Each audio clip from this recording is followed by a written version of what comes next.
ನಮಸ್ತೆ.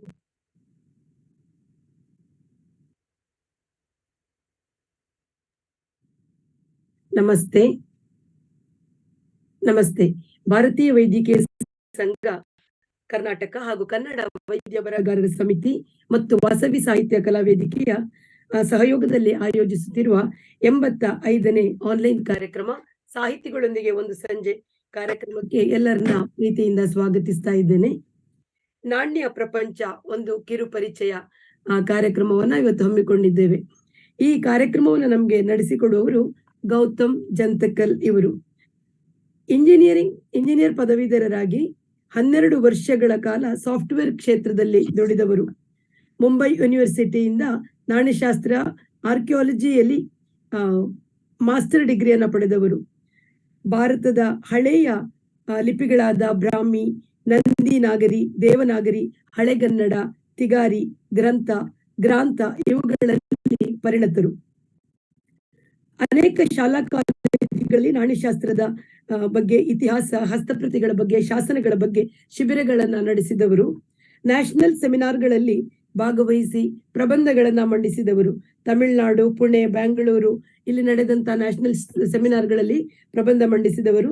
ಅನೇಕ ಜರ್ನಲ್ಗಳಲ್ಲಿ ಇವರ ಸಂಶೋಧನಾ ಲೇಖನಗಳು ಪ್ರಕಟವಾಗಿವೆ. ಶಾತವಾಹನ, ರಾಷ್ಟ್ರಕೂಟ, ಮಹಾಭೋಜ ಹೀಗೆ ಇವರ ಕಾಲದ ನಾಣ್ಯಗಳ ಬಗ್ಗೆ ವಿಶೇಷವಾಗಿ ಇವರು ತಮ್ಮ ಅಧ್ಯಯನವನ್ನ ಮಾಡಿದ್ದಾರೆ. ಪ್ರಸ್ತುತ ಇವರು ಡಿಪಾರ್ಟ್ಮೆಂಟ್ ಆಫ್ ಹಿಸ್ಟ್ರಿ ಮತ್ತು ಆರ್ಕಿಯಾಲಜಿಯಲ್ಲಿ ಅಂದ್ರೆ ಡಿಪಾರ್ಟ್ಮೆಂಟ್ ಕುವೆಂಪು ಯೂನಿವರ್ಸಿಟಿ ಶಿವಮೊಗ್ಗದಲ್ಲಿ ಸಂಶೋಧಕರಾಗಿ ಡಾಕ್ಟರ್ ಸರ್ವಮಂಗಲ ಅವರ ಮಾರ್ಗದರ್ಶನದಲ್ಲಿ ರಾಷ್ಟ್ರಕೂಟರ ನಾಣ್ಯಗಳ ಬಗ್ಗೆ ಸಂಶೋಧನೆಯನ್ನ ನಡೆಸ್ತಾ ಇದ್ದಾರೆ. ಇವತ್ತು ನಾಣ್ಯ ಶಾಸ್ತ್ರ ಇದರ ಬಗ್ಗೆ ಕಿರು ಪರಿಚಯವನ್ನ ನಮ್ಗೆ ನೀಡಲಿಕ್ಕಿದ್ದಾರೆ. ಎಲ್ಲ ವೈದ್ಯ ಮಿತ್ರರ ಪರವಾಗಿ ಹಾಗೂ ಇತಿಹಾಸದ ಬಗ್ಗೆ ಆಸಕ್ತಿ ಉಳ್ಳ ಎಲ್ಲ ಸಹೃದಯರಿಗೆ ಪ್ರೀತಿಯ ಸ್ವಾಗತವನ್ನ ಕೋರ್ತಾ ಕಾರ್ಯಕ್ರಮನ ನಡೆಸ್ಕೊಡ್ಬೇಕು ಅಂತ ಕೇಳ್ಕೊಡ್ತಾ ಇದ್ದೇನೆ. ಸರ್, ಸ್ವಾಗತ, ಸುಸ್ವಾಗತ. ನಮಸ್ಕಾರ ವೀಣಾ ಮೇಡಮ್. ನಮಸ್ಕಾರ ಎಲ್ರಿಗೂ. ತುಂಬಾ ಧನ್ಯವಾದಗಳು ನಿಮ್ಮ ಇಂಟ್ರೊಡಕ್ಷನ್ಗೆ. ಸೊ ನಾನು ಇವಾಗ ಇದು ಸ್ಕ್ರೀನ್ ಶೇರ್ ಮಾಡೋ ಒಂದು ಪ್ರಯತ್ನ ಮಾಡ್ತೀನಿ.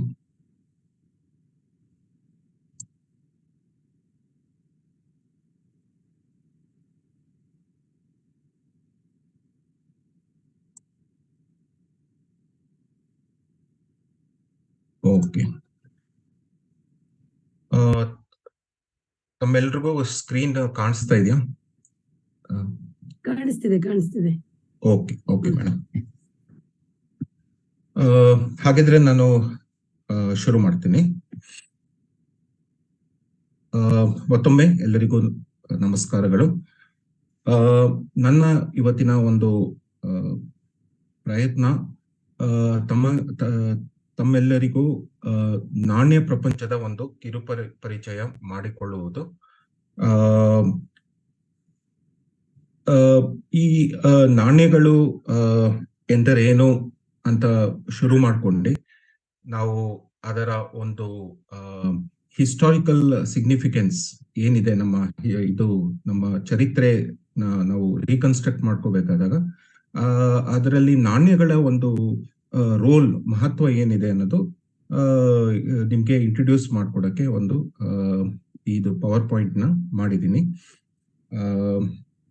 ಸೊ ಫಸ್ಟ್ ಸ್ಟಾರ್ಟ್ ಮಾಡ್ಕೊಳ್ಳೋಣ ಬೇಸಿಕ್ಸ್ ಇಂದ.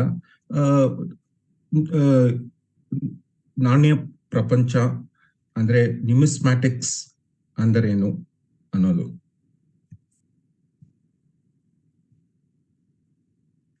ಸೊ ನ್ಯೂಮಿಸ್ಮ್ಯಾಟಿಕ್ಸ್ ಅಥವಾ ನಾಣ್ಯಶಾಸ್ತ್ರ ಎಂದರೇನು?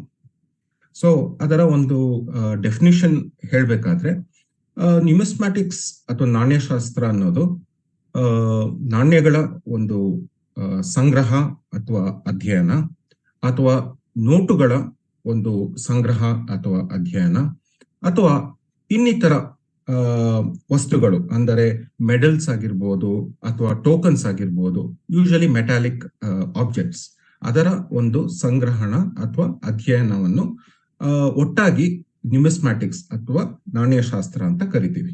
ಅದರಲ್ಲಿ ಸ್ಪೆಸಿಫಿಕ್ ಆಗಿ ನಮ್ಮ ಬ್ಯಾಂಕ್ ನೋಟ್ ಸಂಗ್ರಹಣೆ ಮತ್ತು ಅದರ ಅಧ್ಯಯನವನ್ನು ನೋಟಾಫಿಲಿ ಅಂತಾನೂ ಕರೀತಾರೆ. ಸೊ ಈ ನ್ಯೂಮಿಸ್ಮ್ಯಾಟಿಕ್ಸ್ ಅಥವಾ ನಾಣ್ಯಶಾಸ್ತ್ರವನ್ನು ಪ್ರಾಕ್ಟೀಸ್ ಮಾಡೋ ಒಬ್ಬ ತಜ್ಞನಿಗೆ ಏನಂತ ಕರೀತಾರೆ ಅಂದ್ರೆ ಅವನ ನ್ಯೂಮಿಸ್ಮ್ಯಾಟಿಸ್ಟ್ ಅಥವಾ ನಾಣ್ಯ ತಜ್ಞ ಅಂತ ಕರೀತಾರೆ. So the one who is either a collector of coins or who is a researcher of coins. ಅವರು ಕಲೆಕ್ಟರ್ ಆಗಿರ್ಬೋದು ಅಥವಾ ಅವರು ರಿಸರ್ಚರೇ ಆಗಿರ್ಬೋದು. ಅವ್ರನ್ನ ನಾವು ನ್ಯೂಮಿಸ್ಮ್ಯಾಟಿಸ್ಟ್ ಅಥವಾ ನಾಣ್ಯ ತಜ್ಞ ಅಂತ ಕರಿತೀವಿ. ಸೊ ನಾವು ಯಾವುದೋ ಒಂದು ಕಾಲದಲ್ಲಿ ಖಂಡಿತವಾಗ್ಲೂ ನಾವು ಒಂದು ಕಾಯಿನ್ ನ ಟಾಸ್ ಮಾಡಿರೋ ಒಂದು ಪ್ರಸಂಗ ಬಂದಿರತ್ತೆ. ಅದು ನಮ್ಮ ಯಂಗ್ ಏಜ್ ಅಲ್ಲಿ ಆಗಿರ್ಬೋದು ಅಥವಾ ಯಾವ್ದಾನೋ ಫ್ರೆಂಡ್ಸ್ ಜೊತೆ ಏನಾದ್ರು ಇದು ಡಿಸ್ಕಷನ್ ಅಲ್ಲಿ ಏನಾದ್ರು ಮಾಡಿರ್ಬೋದು ಡಿಸಿಷನ್ಗೆ. ಸೊ ನಾವು ಕಾಯಿನ್ ನ ಟಾಸ್ ಮಾಡುವಾಗ ಯೂಶಲಿ ನಾವು ಅದರ ಒಂದು ಔಟ್ಕಮ್ ಏನಿದೆಯೋ ಹೆಡ್ಸ್ ಅಥವಾ ಟೈಲ್ಸ್ ಅಂತ ಕರಿತೀವಿ. ಸೊ ಈ ಹೆಡ್ಸ್ ಅಂದ್ರೆ ಏನು, ಟೈಲ್ಸ್ ಅಂದ್ರೆ ಏನು? ಸೊ ನಾರ್ಮಲಿ ನಾವು ಇವತ್ತಿನ ಒಂದು ನಾಣ್ಯ ರಿಪಬ್ಲಿಕ್ ಇಂಡಿಯಾ ಕಾಯಿನ್ ನಾವು ಟಾಸ್ ಮಾಡಿದಾಗ ಅದು ಹೆಡ್ಸ್ ಅನ್ನು ಬೀಳ್ಬೋದು ಅಥವಾ ಟೈಲ್ಸ್ ಅನ್ನು ಬೀಳ್ಬೋದು. ಸೊ ಹೆಡ್ಸ್ ಅಂದ್ರೆ ನಮ್ಗೆ ಸಾಮಾನ್ಯವಾಗಿ ನಮ್ಮೆಲ್ರಿಗೂ ಗೊತ್ತಿರೋಂತ ಒಂದು ವಿಷಯ. ಅದು ನಮ್ಮ ಎಂಬ್ಲಮ್, ನಮ್ಮ ನ್ಯಾಷನಲ್ ಎಂಬ್ಲಮ್ ಚಿತ್ರ ಇರುವ ಒಂದು ಸೈಡಿಗೆ ನಾವು ಹೆಡ್ಸ್ ಅಂತ ಕರಿತೀವಿ. ಆಮೇಲೆ ಇನ್ನೊಂದು ಅದರ ಆಪೋಸಿಟ್ ಸೈಡ್ಗೆ ನಾವು ಯೂಶಲಿ ಟೈಲ್ಸ್ ಅಂತ ಕರಿತೀವಿ. ಅದು ನಾಣ್ಯ ತಜ್ಞರು ಅದಕ್ಕೆ ಸ್ವಲ್ಪ ಬೇರೆಯ ಒಂದು ಹೆಸರು ಕೊಟ್ಟಿದ್ದಾರೆ.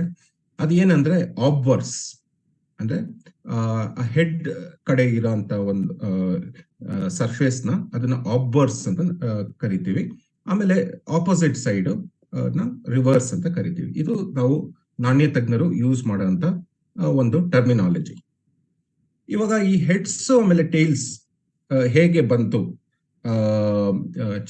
ಅದರ ಉಪಯೋಗ, ಆ ಶಬ್ದಗಳ ಉಪಯೋಗ ಹೇಗೆ ಬಂತು ಅಂದ್ರೆ ಇದಕ್ಕಿಂತ ಸ್ವಲ್ಪ ಹಿಂದೆ ಹೋದ್ರೆ ನಮ್ಮ ಬ್ರಿಟಿಷರ ಕಾಲದ ನಾಣ್ಯಗಳನ್ನು ತಗೊಂಡಾಗ ಅಥವಾ ಇತರೆ ದೇಶಗಳ ನಾಣ್ಯಗಳನ್ನು ತಗೊಂಡಾಗ ಯೂಶಲಿ ಒಂದು ಸೈಡ್ ಅಲ್ಲಿ ರಾಜ ಅಥವಾ ರಾಣಿಯ ಒಂದು ಚಿತ್ರ ಇರುತ್ತೆ, ಇನ್ನೊಂದು ಸೈಡ್ ಅಲ್ಲಿ ಬೇರೆ ವಿಷಯಗಳು, ಡಿನಾಮಿನೇಷನ್, ಆ ತರ ಇನ್ಫಾರ್ಮೇಶನ್ ಇರುತ್ತೆ.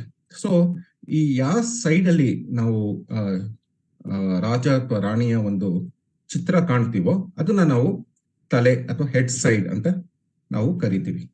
ಸೊ ಅದೇ ಒಂದು ಏನಂತಾರೆ, ಅದೇ ಒಂದು ಪ್ರೋಸೆಸ್ ಕಂಟಿನ್ಯೂ ಆಗಿ ಇದು ಹೆಡ್ಸ್ ಇಲ್ದೇ ಹೋದ್ರೇನು ಅದರ ಈಕ್ವಲೆಂಟ್ ಅಂದ್ರೆ the important symbol that recognises ಯಾರು ಇಶ್ಯೂ ಯಾರು ಕಾಯಿನ್ ಇಶ್ಯೂ ಮಾಡಿದ್ದಾರೆ ಅನ್ನೋದನ್ನ ಹೇಳುವಂತ ಒಂದು ಚಿಹ್ನೆ ಏನಿದೆಯೋ ಅದನ್ನ ನಾವು we are continuing to call it as heads. So ಇಲ್ಲಿ ಯಾವುದೇ ಒಂದು ಇವಾಗ ನಮ್ಮ ರಿಪಬ್ಲಿಕ್ ಇಂಡಿಯಾ ಅಲ್ಲಿ ಯಾವುದೇ ರಾಜ ಆತರ ನಮ್ಮ ಮೊನಾರ್ಕಿ ಟೈಪ್ ಆಫ್ ಗೌರ್ಮೆಂಟ್ ಇಲ್ಲ. ಅದಕ್ಕೆ ನಮ್ಗೆ ಯಾರ ಚಿತ್ರನು ನಮ್ಗೆ ರಾಜ ರಾಣಿಯ ಚಿತ್ರ ನಮ್ಗೆ ಕಾಣಿಸಲ್ಲ. ಆದ್ರೇನು ನಮ್ಮ ಎಂಬ್ಲಮ್ ಏನಿದೆಯೋ that is the one that gives identity of our country. ಆದ್ರಿಂದ ಅದನ್ನ ನಾವು ಹೆಡ್ಸ್ ಅಂತ, ಆ ಸೈಡ್ ನಾವು ಹೆಡ್ಸ್ ಅಂತ ಕರಿತೀವಿ, ಇನ್ನೊಂದು ಸೈಡ್ ನಮ್ಗೆ ಟೈಲ್ಸ್ ಆಗುತ್ತೆ. ಸೊ ಇವಾಗ ಹೆಡ್ಸ್ ಮತ್ತೆ ಟೈಲ್ಸ್ ಒಂದು ನಾಣ್ಯದ ಎರಡು ಮುಖಗಳು. ಸೊ ನಾರ್ಮಲಿ ನಾವು ಯಾರನ್ನ ಕೇಳಿದ್ರೂ ನಾಣ್ಯಕ್ಕೆ ಎಷ್ಟು ಮುಖ ಇದೆ ಅಂದ್ರೆ ಅವರು ನಾರ್ಮಲ್ ಆಗಿ ನಮ್ಗೆ ಸಿಗೋಂತ ಉತ್ತರ ಎರಡು ಮುಖಗಳಿದೆ ಅಂತ. ಆದ್ರೆ ಒಬ್ಬ ನಾಣ್ಯ ತಜ್ಞನನ್ನು ಕೇಳಿದಾಗ ಅವನು ಸ್ವಲ್ಪ ಬೇರೆಯಾಗೆ ಉತ್ತರ ಕೊಡ್ತಾನೆ. ಅವನೇನ್ ಹೇಳ್ತಾನೆ ಅಂದ್ರೆ ನಾಣ್ಯಕ್ಕೆ 3 ಮುಖಗಳಿದೆ ಅಂತಾನೆ. ಅರೆ ಇದು ಏನಿದು ಅಂದ್ರೆ ಈ ನಾಣ್ಯಕ್ಕೆ ಒಂದು ಗಾತ್ರ ಅಥವಾ ಒಂದು ಥಿಕ್ನೆಸ್ ಇರೋದು ಸಹಜ. ಸೊ ಈ ಥಿಕ್ನೆಸ್ ಏನಿದೆಯೋ ಅದು 3ನೇ ಮುಖ ಅಂತ ನಾಣ್ಯ ತಜ್ಞನು ಕರೀತಾನೆ. ಅದು ಯಾಕೆ ಆ ತರ ಕರೀತಾನೆ ಅಂದ್ರೆ ಎಷ್ಟೋ ನಾಣ್ಯಗಳಲ್ಲಿ ಆ 3ನೇ ಮುಖದಲ್ಲಿ ಕೆಲವು ಒಂದು ಅಕ್ಷರಗಳು ಅಥವಾ ಕೆಲವು ಡಿಸೈನ್ಸ್ಗಳು ಎಂಗ್ರೇವ್ ಆಗಿರುತ್ತೆ. ಸೊ ಆ 3ನೇ ಮುಖ, ಆ ಎಡ್ಜ್ ಏನಿದೆಯೋ ಅಲ್ಲಿ ಕೂಡ ಒಂದಿಷ್ಟು ಇನ್ಫಾರ್ಮೇಶನ್ ಬರೋ ಅಂತ ಒಂದು ಸಾಧ್ಯತೆ ಇರುತ್ತೆ. ಆದ್ರಿಂದ ಅದು ನಾಣ್ಯದ ಮೂರನೆಯ ಮುಖ ಅಂತ ನಾವು ಅನ್ಕೋಬಹುದು. ಸೊ ಇವಾಗ ನಮ್ಮ ಇಂಡಿಯನ್ ಕಾಯಿನ್ಸ್ ನ ನೋಡಿದ್ರೆ ಮೂರನೇ ಮುಖದಲ್ಲಿ ನಮ್ಗೆ ಯಾವ್ದೋ ಅಕ್ಷರ ಕಾಣಿಸಲ್ಲ. ಆದ್ರೆ ಇತ್ತೀಚಿನ ನಮ್ಮ ನಾಣ್ಯದಲ್ಲಿ ಈ ತರ ಡಿಸೈನ್ಸ್ ಗಳು, ಇದು ಒಂದು 5 ರೂಪಾಯಿ ಕಾಯಿನ್, ನೀವು ಅದನ್ನ ಸೈಡ್ ಇಂದ ನೋಡಿದಾಗ ಈ ತರ ಕಾಣಿಸುತ್ತೆ. ಈ ತರ ಡಿಸೈನ್ ಗಳು ನಿಮ್ಗೆ ಇದು ಕಾಣಿಸ್ಕೊಡುತ್ತೆ. ಇವಾಗ ಇದರ ಏನು ಉಪಯೋಗ? ಇವಾಗ ಇದರಲ್ಲಿ ಅಕ್ಷರಗಳೇ ಇಲ್ಲ, ಆದ್ರೂ ಈ ತರ ಡಿಸೈನ್ಸ್ ಮಾಡಿ ಚಲಾವಣೆಗೆ ತರುವ ಇದು ರೀಸನ್ ಯಾಕೆ ಅಂತ ಕೇಳ್ಬೋದು ನೀವು.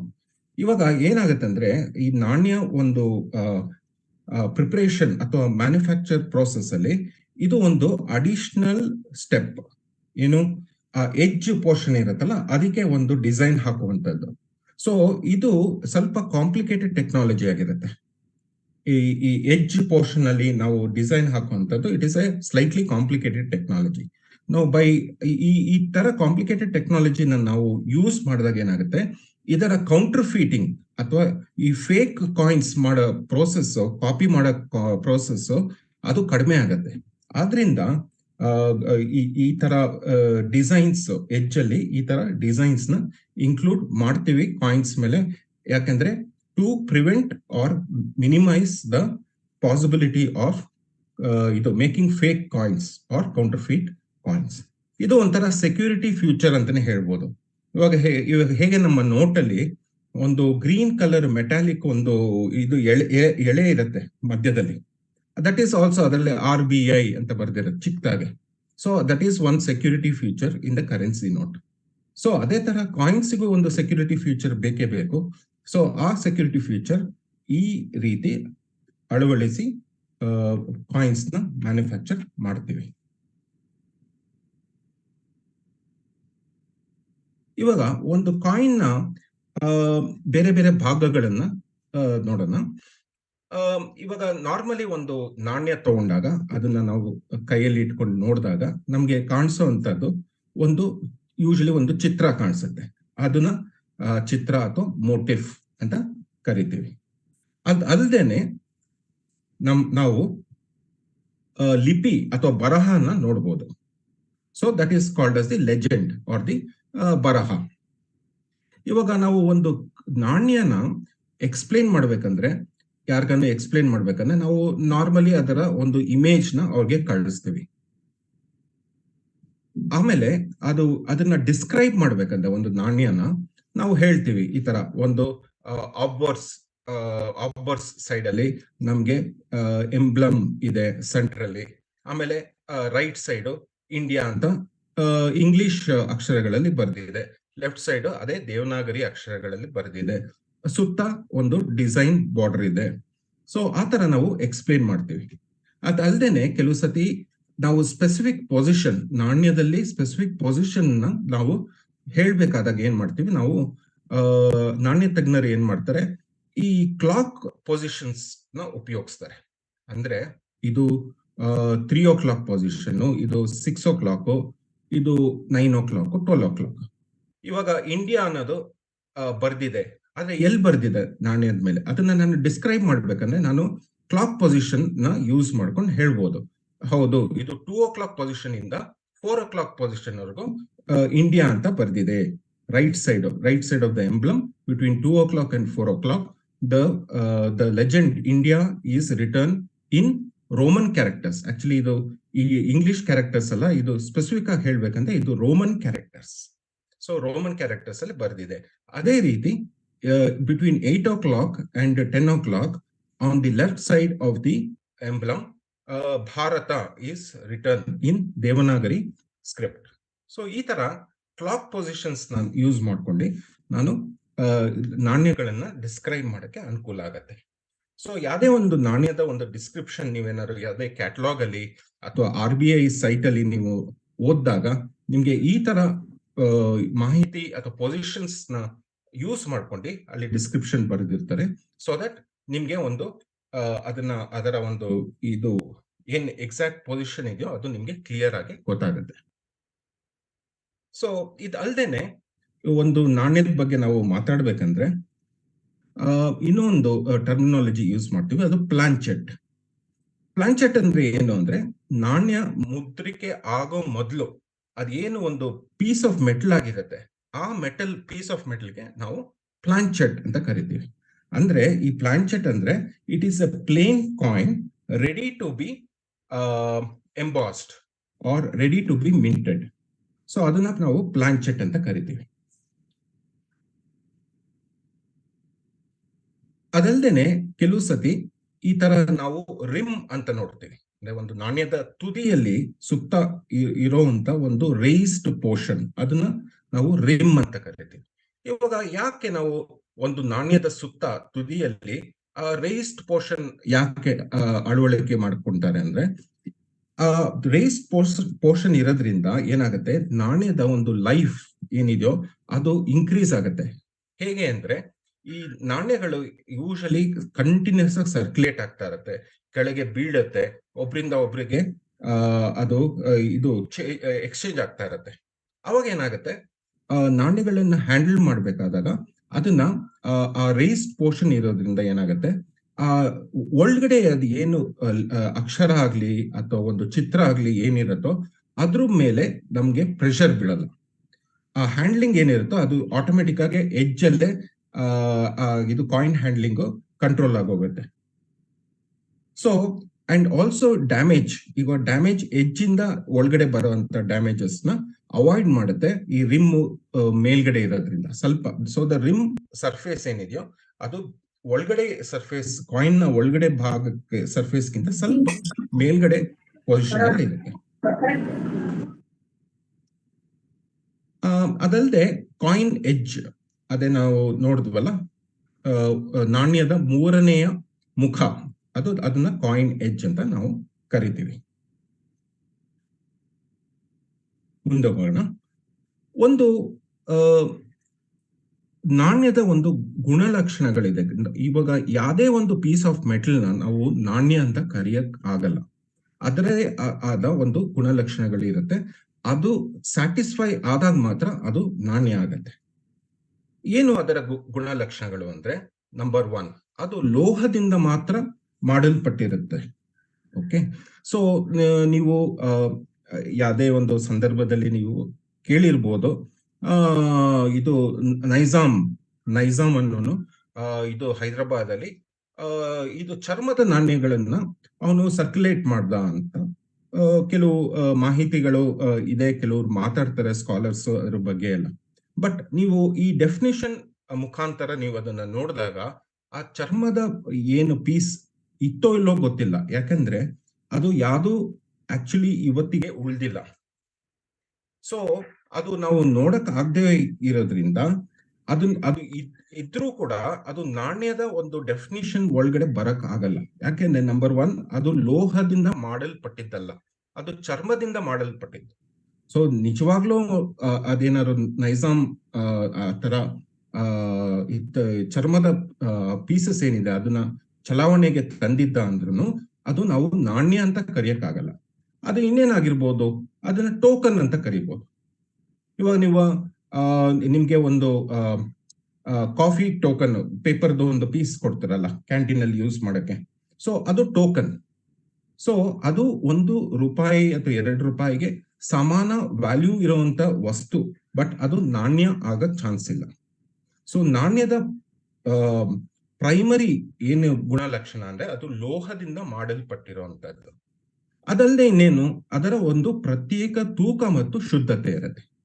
ಯಾವುದೇ ಒಂದು ನಾಣ್ಯ ತಗೊಳ್ಳಿ, ಇವತ್ತಿನ ಕಾಲದಾಗಿರ್ಲಿ ಅಥವಾ ಗುಪ್ತರ ಕಾಲದಾಗಿರ್ಲಿ ಅಥವಾ ಇನ್ನೂ ಪ್ರಾಚೀನ ಕಾಲದ ಇದು ಅಂದ್ರೆ ನಮ್ಮ ಬುದ್ಧನ ಕಾಲದ ನಾಣ್ಯಗಳು ಸಿಗತ್ತೆ ನಮ್ಗೆ ನಮ್ಮ ದೇಶದಲ್ಲಿ. ಸೊ ಆ ನಾಣ್ಯಗಳು ಆಗಿರ್ಲಿ, ಸೊ ಎಲ್ಲಾ ನಾಣ್ಯಗಳು ಒಂದು ಪ್ರತ್ಯೇಕ ತೂಕ ಮತ್ತು ಶುದ್ಧತೆಯನ್ನ ಇದು ರೆಪ್ರೆಸೆಂಟ್ ಮಾಡುತ್ತೆ.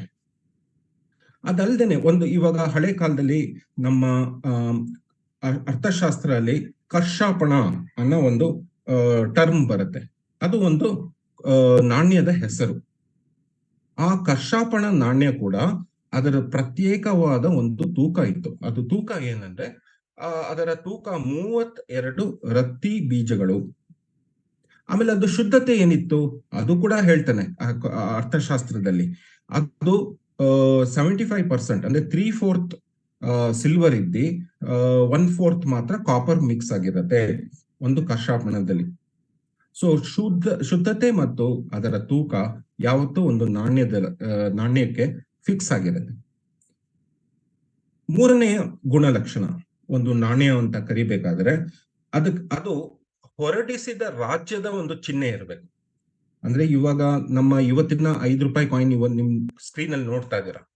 ಇಲ್ಲಿ ಕ್ಲಿಯರ್ ಆಗಿ ನಮ್ಮ ರಾಷ್ಟ್ರದ ಎಂಬ್ಲಮ್ ಇದೆ, ನಮ್ಮ ಅಶೋಕ ಎಂಬ್ಲಮ್ ಇದೆ. ಸೊ ಇದೇ ತರ ಯಾವುದೇ ಒಂದು ನಾಣ್ಯ ಇವತ್ತಿನ ಕಾಲದಾಗಿರ್ಲಿ ಅಥವಾ ಹಳೆ ಕಾಲದಾಗಿರ್ಲಿ, ಬುದ್ಧನ ಕಾಲದಾಗಿರ್ಲಿ, ಯಾವುದೇ ಕಾಲದಾಗಿರ್ಲಿ, ಅದು ಹೊರಡಿಸಿದ ಒಂದು ರಾಜ್ಯ ಅಥವಾ ಒಂದು ಸಂಸ್ಥೆಯ ಒಂದು ಚಿಹ್ನೆ ಅದರ ಮೇಲೆ ಇರಲೇಬೇಕು. ಮೂರನೇದು, ಆಕ್ಚುಲಿ ಆ ಚಿಹ್ನೆನೆ ಅದಕ್ಕೆ ಒಂದು ಗ್ಯಾರಂಟಿ ಕೊಡುತ್ತೆ. ಆ ಚಿಹ್ನೆಯಿಂದನೇ ಅದಕ್ಕೆ ಒಂದು ಅಕ್ಸೆಪ್ಟೆನ್ಸ್ ಸಿಗತ್ತೆ, ಅದಕ್ಕೆ ಆ ವ್ಯಾಲ್ಯೂನ ಅದು ಖಾಯಂ ಮಾಡುತ್ತೆ. ನಾಲ್ಕನೇದು, ಜನರ ಒಪ್ಪಿಗೆ ಉಳ್ಳೋದಾಗಿರ್ಬೇಕು.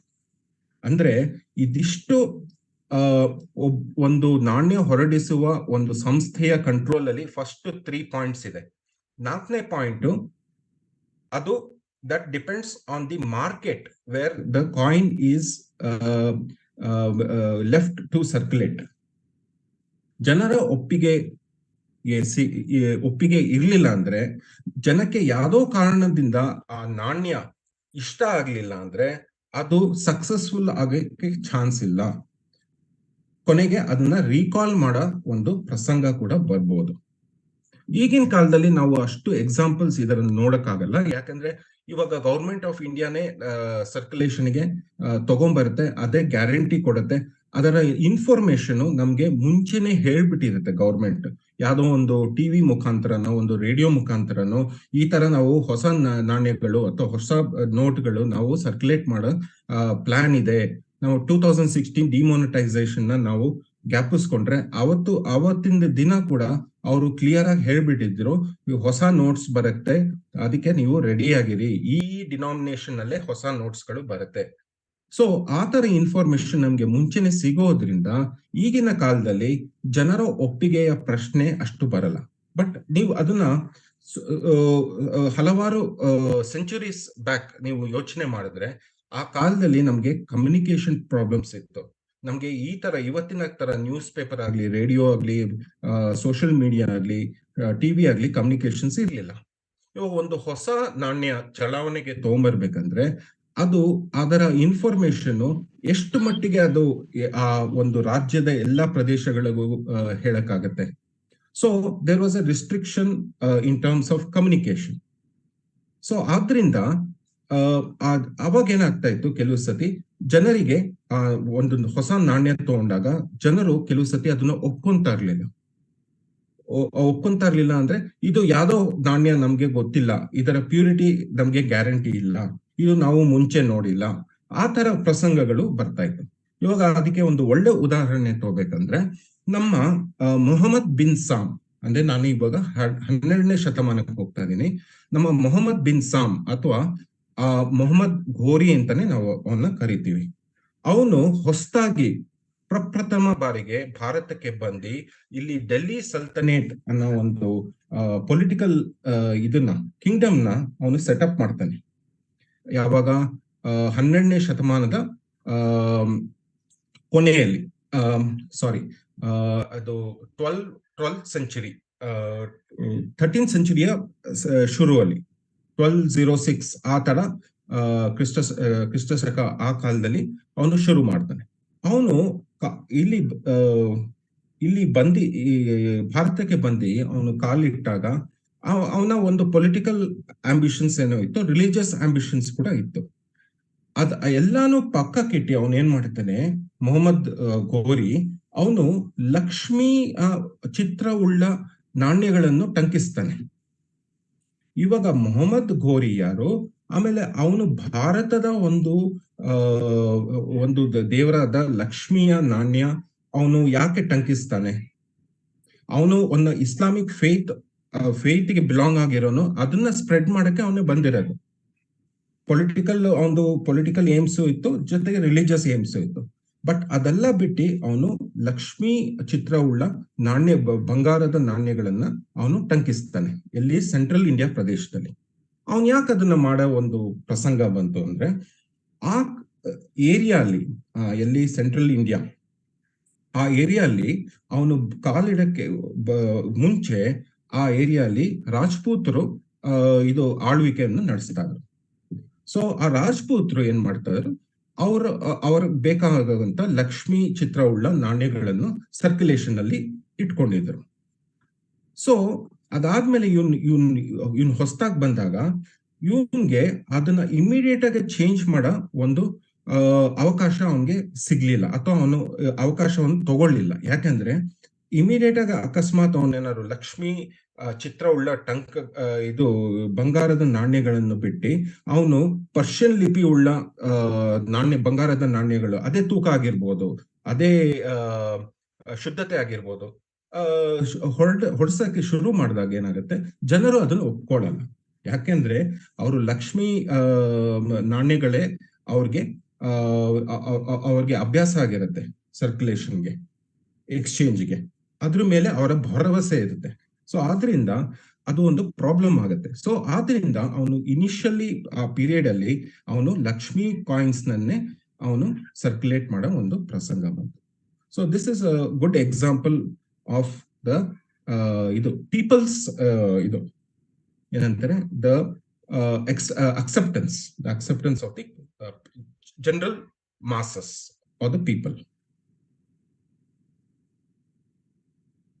ಈಗ ಒಂದು ನಾಣ್ಯ ಅಥವಾ ಒಂದು ನೋಟ್ ಅನ್ನ ತಯಾರಿಸುವಾಗ ಅದರಲ್ಲಿ ಅದು ಏನು ವೆಚ್ಚಗಳು ಇರತ್ತೆ, ಅದರಲ್ಲಿ ಅದನ್ನ ನೋಡಿದ್ರೆ ನಮ್ಗೆ ಹಲವಾರು ಇನ್ಫಾರ್ಮೇಶನ್ ಅದರಿಂದ ನಾವು ಕಂಡ್ಕೋಬಹುದು. ಇವಾಗ ನಿಮ್ಮ ಮುಂದೆ ನಾನು ಇಟ್ಟಿರೋಂತ ಒಂದು ಟೇಬಲ್ ಇದೆಯೋ, ಅದು ಆಂತರಿಕ ಮತ್ತು ಬಾಹ್ಯ ಮೌಲ್ಯ. ಇವಾಗ ಆಂತರಿಕ ಮೌಲ್ಯ ಆಮೇಲೆ ಬಾಹ್ಯ ಮೌಲ್ಯ ಅದನ್ನ ನಾವು ಫಸ್ಟ್ ಅರ್ಥ ಮಾಡ್ಕೊಳ್ಳೋಣ. ಬಾಹ್ಯ ಮೌಲ್ಯ ಅಂದ್ರೆ ಫೇಸ್ ವ್ಯಾಲ್ಯೂ, ಅಂದ್ರೆ ಒಂದು ನಾಣ್ಯದ ಮೇಲೆ 1 ರೂಪಾಯಿ ಅಂತ ಬರ್ದಿರತ್ತೆ, ಅಥವಾ 10 ರೂಪಾಯಿ ಅಂತ ಬರ್ದಿರುತ್ತೆ, ಅಥವಾ ಒಂದು ನೋಟ್ ಮೇಲೆ 100 ರೂಪಾಯಿ, 1000 ರೂಪಾಯಿ ಆ ತರ ಬರ್ದಿರುತ್ತೆ. ಅದು ಅದರ ಬಾಹ್ಯ ಮೌಲ್ಯ. ಈ ಬಾಹ್ಯ ಮೌಲ್ಯ ಅಥವಾ ಫೇಸ್ ವ್ಯಾಲ್ಯೂ ಗೌರ್ಮೆಂಟ್ ಆ ನೋಟ್ಗೆ ಅಥವಾ ಕಾಯಿನ್ಗೆ ಕೊಡುತ್ತೆ. ಓಕೆ. ಮತ್ತೆ ಆಂತರಿಕ ಮೌಲ್ಯ ಅಂದ್ರೆ ಏನು? ಅದರ ಆಕ್ಚುಯಲ್ ವ್ಯಾಲ್ಯೂ, ಅದರ ಫಿಸಿಕಲ್ ವ್ಯಾಲ್ಯೂ, ಅದರ ಮೆಟೀರಿಯಲ್ ವ್ಯಾಲ್ಯೂ, ಅದಕ್ಕೆ ನಾವು ಆಂತರಿಕ ಮೌಲ್ಯ ಅಂತೀವಿ. ಇವಾಗ ಹಳೆ ಕಾಲದಲ್ಲಿ ನಾವು ಒಂದು ಎಕ್ಸಾಂಪಲ್ ಫಸ್ಟ್ ತಗೊಳ್ಳೋಣ. ಹಳೆ ಕಾಲದಲ್ಲಿ ಏನಾಗ್ತಾ ಇತ್ತು ಅಂದ್ರೆ, ನಮ್ಮ ಬ್ರಿಟಿಷರ ಕಾಲದಲ್ಲೇ ತಗೊಂಡ್ರೆ ಎಕ್ಸಾಂಪಲ್, ಈ ಬ್ರಿಟಿಷರ ಕಾಲದ ಒಂದು 1 ರೂಪಾಯಿ ನಾಣ್ಯ, ಅದರ ಚಿತ್ರ ಇಲ್ಲಿ ನೋಡ್ತಾ ಇದ್ದೀರಾ. ಇದು 11.6 ಗ್ರಾಮ್ಸ್ ತೂಕದಲ್ಲಿತ್ತು. ಇದರ ಸಿಲ್ವರ್ ಪರ್ಸೆಂಟೇಜ್ ಅಥವಾ ಶುದ್ಧತೆ ಏನಿದೆಯೋ ಅದು 91.7% ಇದೆ. ಓಕೆ. ಸೊ ಇಲ್ಲೇನಾಗ್ತದೆ, ಒಂದು ನಾಣ್ಯದ ಒಳಗೆ ಸಿಲ್ವರ್ ಕಂಟೆಂಟ್ ಇದೆ. ಎಷ್ಟು? 91.7%. ಆ 91.7% ನ 11.6 ಗ್ರಾಮ್ಸ್ ಜೊತೆ ನಾವು ಮಲ್ಟಿಪ್ಲೈ ಮಾಡಿದಾಗ ಎಕ್ಸಾಕ್ಟ್ಲಿ ಎಷ್ಟು ಸಿಲ್ವರ್ ವೆಯ್ಟ್ ಆ ಕಾಯಿನ್ ಅಲ್ಲಿ ಇದೆ ಅಂತ ನಾವು ಕ್ಯಾಲ್ಕುಲೇಟ್ ಮಾಡಬಹುದು. ಅಷ್ಟು ಸಿಲ್ವರು ಈ ನಾಣ್ಯದ ಒಳಗೇನೆ ಇದೆ. ಓಕೆ. ಅದನ್ನ ನಾವು ಆಂತರಿಕ ಮೌಲ್ಯ ಅಂತ ಹೇಳ್ತೀವಿ. ಅಂದ್ರೆ ಒಂದು ನಾಣ್ಯದ ಒಳಗೆ ಇರೋಂತ ಮೌಲ್ಯಕ್ಕೆ ಆಂತರಿಕ ಮೌಲ್ಯ ಅಂತೀವಿ. ಸೊ ಇವಾಗ ನಾವು ಬ್ರಿಟಿಷರ ಕಾಲದಲ್ಲಿ ಒಂದು ಎಕ್ಸಾಂಪಲ್, ಜಸ್ಟ್ ಒಂದು ಎಕ್ಸಾಂಪಲ್ ನಿಮ್ಗೆ ಅರ್ಥ ಮಾಡ್ಕೊಳಕ್ಕೆ ಇಲ್ಲಿ ಕೊಟ್ಟಿದ್ದೀನಿ. ಒಂದು ನಾಣ್ಯ ಇವಾಗ 11.6 ಗ್ರಾಮ್ಸ್ ವಿತ್ 91.7% ಪ್ಯೂರಿಟಿ ಇದ್ರೆ ಅದರ ಒಂದು ಮೌಲ್ಯತೆ ಏನಿದೆ ಅದು ಅಪ್ರಾಕ್ಸಿಮೇಟ್ಲಿ ಅರೌಂಡ್ 95 ಪೈಸಾ ಇದ್ದಿತ್ತು. ಅದರ ಮೇಲೆ ನಾವು ಮೇಕಿಂಗ್ ಅಂಡ್ ಟ್ರಾನ್ಸ್ಪೋರ್ಟೇಶನ್ ಕಾಸ್ಟ್ ಒಂದು 3 ಪೈಸಾ ಆಗಿರುತ್ತೆ ಅನ್ಕೊಳ್ಳೋಣ, ಆಯ್ತಾ. ಆಮೇಲೆ ಅದರ ಫೇಸ್ ವ್ಯಾಲ್ಯೂ ಗೌರ್ಮೆಂಟ್ ಏನ್ ಕೊಡ್ತಾ ಇತ್ತು ಬ್ರಿಟಿಷರ ಕಾಲದಲ್ಲಿ, ಇದಕ್ಕೆ 1 ರೂಪಿ ಅಂತ ಕೊಡ್ತಾ ಇತ್ತು. ಸೊ ಈ 1 ರೂಪಿ ಆಮೇಲೆ 95 ಪೈಸೆ ಆಮೇಲೆ 3 ಪೈಸೆ, 95 ಪ್ಲಸ್ 3 98 ಪೈಸಾ ಆಯ್ತು. ಅಂದ್ರೆ ಗೌರ್ಮೆಂಟಿಗೆ ಈ ಕಾಯಿನ್ ನ ಮ್ಯಾನುಫ್ಯಾಕ್ಚರ್ ಮಾಡಕ್ಕೆ ಆಸ್ ಅನ್ ಎಕ್ಸಾಂಪಲ್ 98 ಪೈಸೆ ಆಗ್ತಾ ಇತ್ತು. ಬಟ್ ಇದರ ಫೇಸ್ ವ್ಯಾಲ್ಯೂ 1 ರೂಪಿ. ಇದೆರಡರ ಏನ್ ಡಿಫ್ರೆನ್ಸ್ ಇದೆಯೋ that is the profit that the government is making while minting one single 1 rupee coin. Okay, ಅದನ್ನ ಪ್ರಾಫಿಟ್ ಅಥವಾ ಸೆನ್ಯೂರೇಜ್ ಅಂತ ಕರೀತಾರೆ. ಓಕೆ, ಯಾವುದೇ ಒಂದು ನಾಣ್ಯ ಅಥವಾ ನೋಟನ್ನ ಟಂಕಿಸಬೇಕಾದಾಗ ಅದರ ಒಂದು ಪ್ರಾಫಿಟ್ ಇದ್ದೇ ಇರುತ್ತೆ. ಓಕೆ, ಸೊ ಇದರಲ್ಲಿ ನಾವು ಏನು ಅಬ್ಸರ್ವ್ ಮಾಡ್ಬೇಕಂದ್ರೆ ನಂಬರ್ 1 ಪ್ರಾಫಿಟ್, ಒಂದು ಪ್ರಾಫಿಟ್ ಇರುತ್ತೆ ಯಾವುದೋ ಒಂದು ಕಾಯಿನ್ ಅಥವಾ ನೋಟ್ ನ ನಾವು ಮ್ಯಾನುಫ್ಯಾಕ್ಚರ್ ಮಾಡಿದಾಗ, ಪ್ರೊಡ್ಯೂಸ್ ಮಾಡಿದಾಗ. ನೆಕ್ಸ್ಟ್ ಇಲ್ಲಿ ಇಂಟ್ರಿನ್ಸಿಕ್ ವ್ಯಾಲ್ಯೂ, ಆಂತರಿಕ ವ್ಯಾಲ್ಯೂ ಎಷ್ಟಿದೆ? 95 ಪೈಸೆ. ಫೇಸ್ ವ್ಯಾಲ್ಯೂ ಎಷ್ಟಿದೆ? 1 ರೂಪಿ. ಇದಕ್ಕೆ 95 ಪೈಸೆ 1 ರೂಪಿಗೆ ಅಷ್ಟು ಜಾಸ್ತಿ ಏನು ಡಿಫ್ರೆನ್ಸ್ ಇಲ್ಲ. ಅಂದ್ರೆ ಏನು ಇದರ ಅರ್ಥ? ಈ ಫೇಸ್ ವ್ಯಾಲ್ಯೂ ಏನಿದೆಯೋ 1 ರೂಪಿ, ಆ ವ್ಯಾಲ್ಯೂ ಬರ್ತಾ ಇರೋದು from the intrinsic value it self. ಅಂದ್ರೆ ಒಂದು ನಾಣ್ಯದ ಒಳಗಿರೋ ಒಂದು ಇದು ಬೆಳ್ಳಿಯದ ಮೌಲ್ಯತೆ ಏನಿದೆಯೋ ಅದರಿಂದನೇ ಅದರ ಆಲ್ಮೋಸ್ಟ್ ಎಲ್ಲಾ ವ್ಯಾಲ್ಯೂನು ಬರ್ತಾ ಇದೆ. ಕರೆಕ್ಟಾ? ಬಟ್ ಇವಾಗ ಈಗಿನ ಕಾಲದ ನಾಣ್ಯ ಆಮೇಲೆ ಬ್ಯಾಂಕ್ ನೋಟ್ ನ ತಗೊಂಡು ಕಂಪೇರ್ ಮಾಡೋಣ. ಇವಾಗ ಹೇಗೆ ಅಂದ್ರೆ, ಇವಾಗ ನಾನು ಒಂದು 10 ರೂಪಾಯಿ ಕಾಯಿನ್ ನ ರೀಸೆಂಟ್ ಸರ್ಕ್ಯುಲೇಷನ್ ಬಂದಿರೋ ಅಂತ ಒಂದು 10 ರೂಪಾಯಿ ಕಾಯಿನ್ ನ ಎಕ್ಸಾಂಪಲ್ ತಗೊಂತ ಇದೀನಿ. ಇದರ ಒಂದು ತೂಕ ಏನಿದೆಯೋ 7.71 ಗ್ರಾಮ್ಸ್. ಆಮೇಲೆ ಇದು ಯಾವ ಲೋಹದಿಂದ ಮಾಡಿದೆ ಅಂದ್ರೆ, ಈ ಒಳಗಿನದ್ದು ಕಾಪರ್ ನಿಕ್ಕಲ್ ಅಂತ ಕರೀತಾರೆ. ಹೊರಗಿನ ಒಂದು ರಿಂಗ್ ಫಾರ್ಮೇಶನ್ ಅಲ್ಲಿ ಏನಿದೆಯೋ ಅದನ್ನ ಅಲ್ಯೂಮಿನಿಯಂ ಬ್ರಾನ್ಸ್ ಅಂತ ಕರೀತಾರೆ. So it is by metallic. Okay, so ಇದರ ಒಂದು ಮ್ಯಾನುಫ್ಯಾಕ್ಚರಿಂಗ್ ಕಾಸ್ಟ್ RTI ಹಾಕಿದಾಗ ಬಂದಂತ ಇನ್ಫಾರ್ಮೇಶನ್ ಇದು ಇಂಡಿಯಾ ಟುಡೇ ಅಲ್ಲಿ ಪಬ್ಲಿಷ್ ಆಗಿದೆ. 5.54 ರೂಪಿ. ಅಂದ್ರೆ ಈ 10 ರೂಪಾಯಿ ಕಾಯಿನ್ ಅಂದ್ರೆ ಇದರ ಫೇಸ್ ವ್ಯಾಲ್ಯೂ 10 ರೂಪಾಯಿ, ಬಟ್ ಇದರನ್ನು ಟಂಕಿಸಿದಾಗ ಅದರ ವೆಚ್ಚ ಏನಿದೆಯೋ, including the metallic cost, including the making and transportation cost, ಅದು 5.54 ರೂಪಿ. ಓಕೆ, ಸೊ ಇಲ್ಲಿ ನಿಮ್ಗೆ ಏನು ಈ ವ್ಯಾಲ್ಯೂನ ಆಮೇಲೆ ಈ ವ್ಯಾಲ್ಯೂನ ಕಂಪೇರ್ ಮಾಡಿದಾಗ ನಿಮ್ಗೆ ಒಂದ್ ಏನ್ ಕ್ಲಿಯರ್ ಆಗುತ್ತೆ ಅಂದ್ರೆ, ದ ಇಂಟ್ರಿನ್ಸಿಕ್ ವ್ಯಾಲ್ಯೂ, ಅದ ಆಂತರಿಕ ವ್ಯಾಲ್ಯೂ ಏನಿದೆಯೋ it is much lesser than the face value. ಇಲ್ಲೇನಿತ್ತು? ಇಂಟ್ರಿನ್ಸಿಕ್ ವ್ಯಾಲ್ಯೂ, ಆಂತರಿಕ value was the main component of the face value. ಇಲ್ಲಿ ಆಂತರಿಕ ವ್ಯಾಲ್ಯೂ ಕಡಿಮೆ ಆಗಿದೆ. ಇವಾಗ ಒಂದು 10 ರೂಪಾಯಿ ನೋಟನ್ನ ನೋಡೋಣ. ಈ 10 ರೂಪಾಯಿ ಕರೆನ್ಸಿ ನೋಟ್ ಇದು. ಇದನ್ನ ಒಂದು ಪ್ರಿಂಟಿಂಗ್, ಇದು ಕಾಯಿನ್ ನ ಮಿಂಟಿಂಗ್ ಅಂತ ಕರೀತಾರೆ, ನೋಟ್ ನ ಪ್ರಿಂಟಿಂಗ್ ಅಂತ ಕರಿತೀವಿ. ಸೊ ನೋಟ್ ಪ್ರಿಂಟ್ ಮಾಡ್ಬೇಕಂದ್ರೆ ಒಂದು single 10 rupee note, according to the information in 2021 Hindu business line, it cost 94.94 rupee, ಅಂದ್ರೆ 94 paisa to print 1 10 rupee note. ಇಲ್ಲಿ ನೀವು 10 ರೂಪಾಯಿ ಜೊತೆ ತಿರ್ಗಾ ಕಂಪ್ಯಾರಿಸನ್ ಮಾಡಿದ್ರೆ the intrinsic value is very less, much less when compared to the face value. So ಇಲ್ಲಿ ನೀವು ಒಂದು ಡಿಫ್ರೆನ್ಸ್ ನೋಡ್ಬೋದು. ಹಳೆ ಕಾಲದಲ್ಲಿ, ಅಟ್ಲೀಸ್ಟ್ ಬ್ರಿಟಿಷರ ಕಾಲದಲ್ಲಿ ವರ್ಗೂ ಏನಿತ್ತು ಅಂದ್ರೆ, the intrinsic value was very high and very close to the face value. So this is called as a true currency, where the value of the currency is coming from within the coin or within the coin. ಆದ್ರೆ ಈಗಿನ ಒಂದು ವ್ಯವಸ್ಥೆಯಲ್ಲಿ ಒಂದು ನಾಣ್ಯನೇ ತಗೊಳ್ಳಿ ಅಥವಾ ಒಂದು currency ನೋಟ್ನೇ ತಗೊಳ್ಳಿ, the value of the currency is not coming from its intrinsic value. Okay, ಇದರ intrinsic value 5.54 rupee, which includes even making and transportation cost. ಇಲ್ಲಿ 0.94 rupee. So there is a vast difference between the intrinsic value and the face value. ಈ ತರ ಕರೆನ್ಸಿನ ನಾವು fiat currency ಅಥವಾ fiat money ಅಂತ ಕರಿತೀವಿ.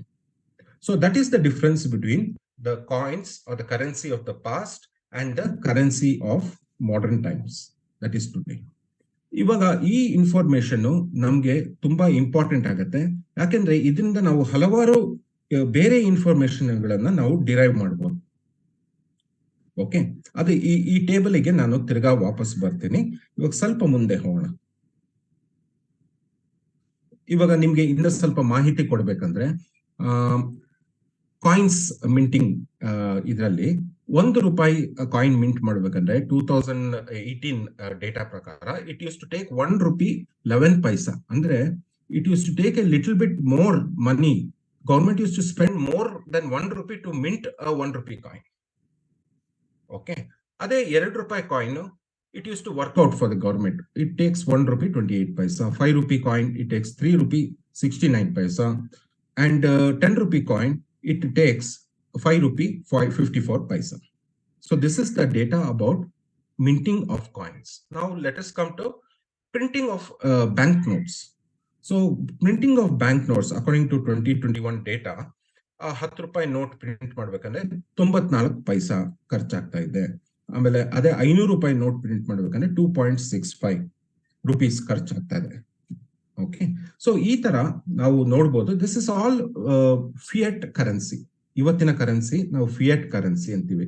ಯಾಕೆಂದ್ರೆ ಇದರ ಒಂದು ಆಂತರಿಕ ಮೌಲ್ಯ ಏನಿದೆಯೋ it is very less when compared to its actual face value that the government have given.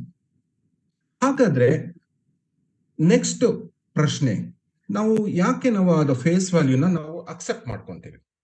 Y do we accept the face value given by the government? That is because the government gives a guarantee that it has that much of purchasing power that is mentioned on the note or the coin as the face value. ₹10 ಅಂತ print ಆಗಿದ್ರೆ ₹10 ಅಷ್ಟು ಮೌಲ್ಯತೆ ಅದರಲ್ಲಿ ಇದೆ ಅನ್ನೋದು government guarantee ಕೊಡ್ತಾ ಇದೆ. ಅದೇ note ಮೇಲೆ ಗ್ಯಾರಂಟಿ ಬರುತ್ತೆ. ಸೊ ಆದ್ರಿಂದ ನಾವು ಅದನ್ನ ಅಕ್ಸೆಪ್ಟ್ ಮಾಡ್ತಾ ಇದೆ. And this has now become a worldwide process. Fiat currency is there in every part of the world. It is not only in India. It is a concept that is there across the world.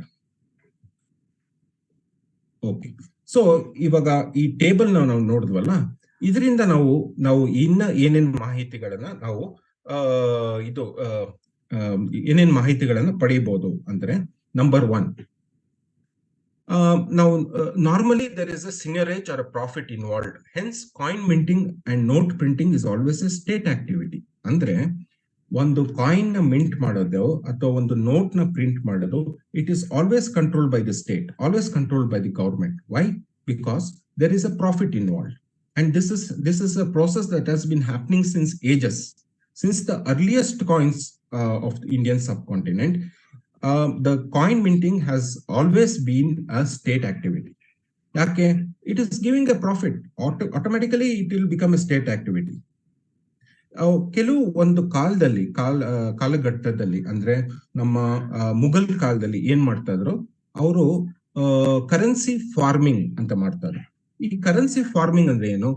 ಇವಾಗ ಈ coin minting ನ ಅವ್ರು ಮಾಡೋ ಬದಲು ಅವ್ರೇನ್ ಮಾಡ್ತಾ ಇದ್ರು, ಒಂದಿಷ್ಟು ಜನ ಮರ್ಚೆಂಟ್ಸ್ಗೆ ಅವರು ಔಟ್ಸೋರ್ಸ್ ಮಾಡ್ಬಿಡ್ತಾ ಇದ್ರು. ನೀವು ಕಾಯಿನ್ ಮಿಂಟ್ ಮಾಡಿ, ನೀವು ಎಷ್ಟು ಕಾಯಿನ್ ಮಿಂಟ್ ಮಾಡ್ತಿರೋ ಅದ್ರ ಲೆಕ್ಕದ ಪ್ರಕಾರ ಒಂದೊಂದು ಕಾಯಿನ್ಗೂ ಇಷ್ಟಿಷ್ಟು ದುಡ್ಡು ನೀವು ಟ್ರೆಷರಿಗೆ ಡೆಪಾಸಿಟ್ ಮಾಡಬೇಕು ಅಂತ ಔಟ್ಸೋರ್ಸ್ ಮಾಡ್ತಾ ಇದ್ರು. ಸೊ ಅದು ಔಟ್ಸೋರ್ಸಿಂಗು ಉಂಟು, ಬಟ್ ಅದರಲ್ಲಿ ಬರೋ ಪ್ರಾಫಿಟ್ ಕೂಡ the state will take. Okay, next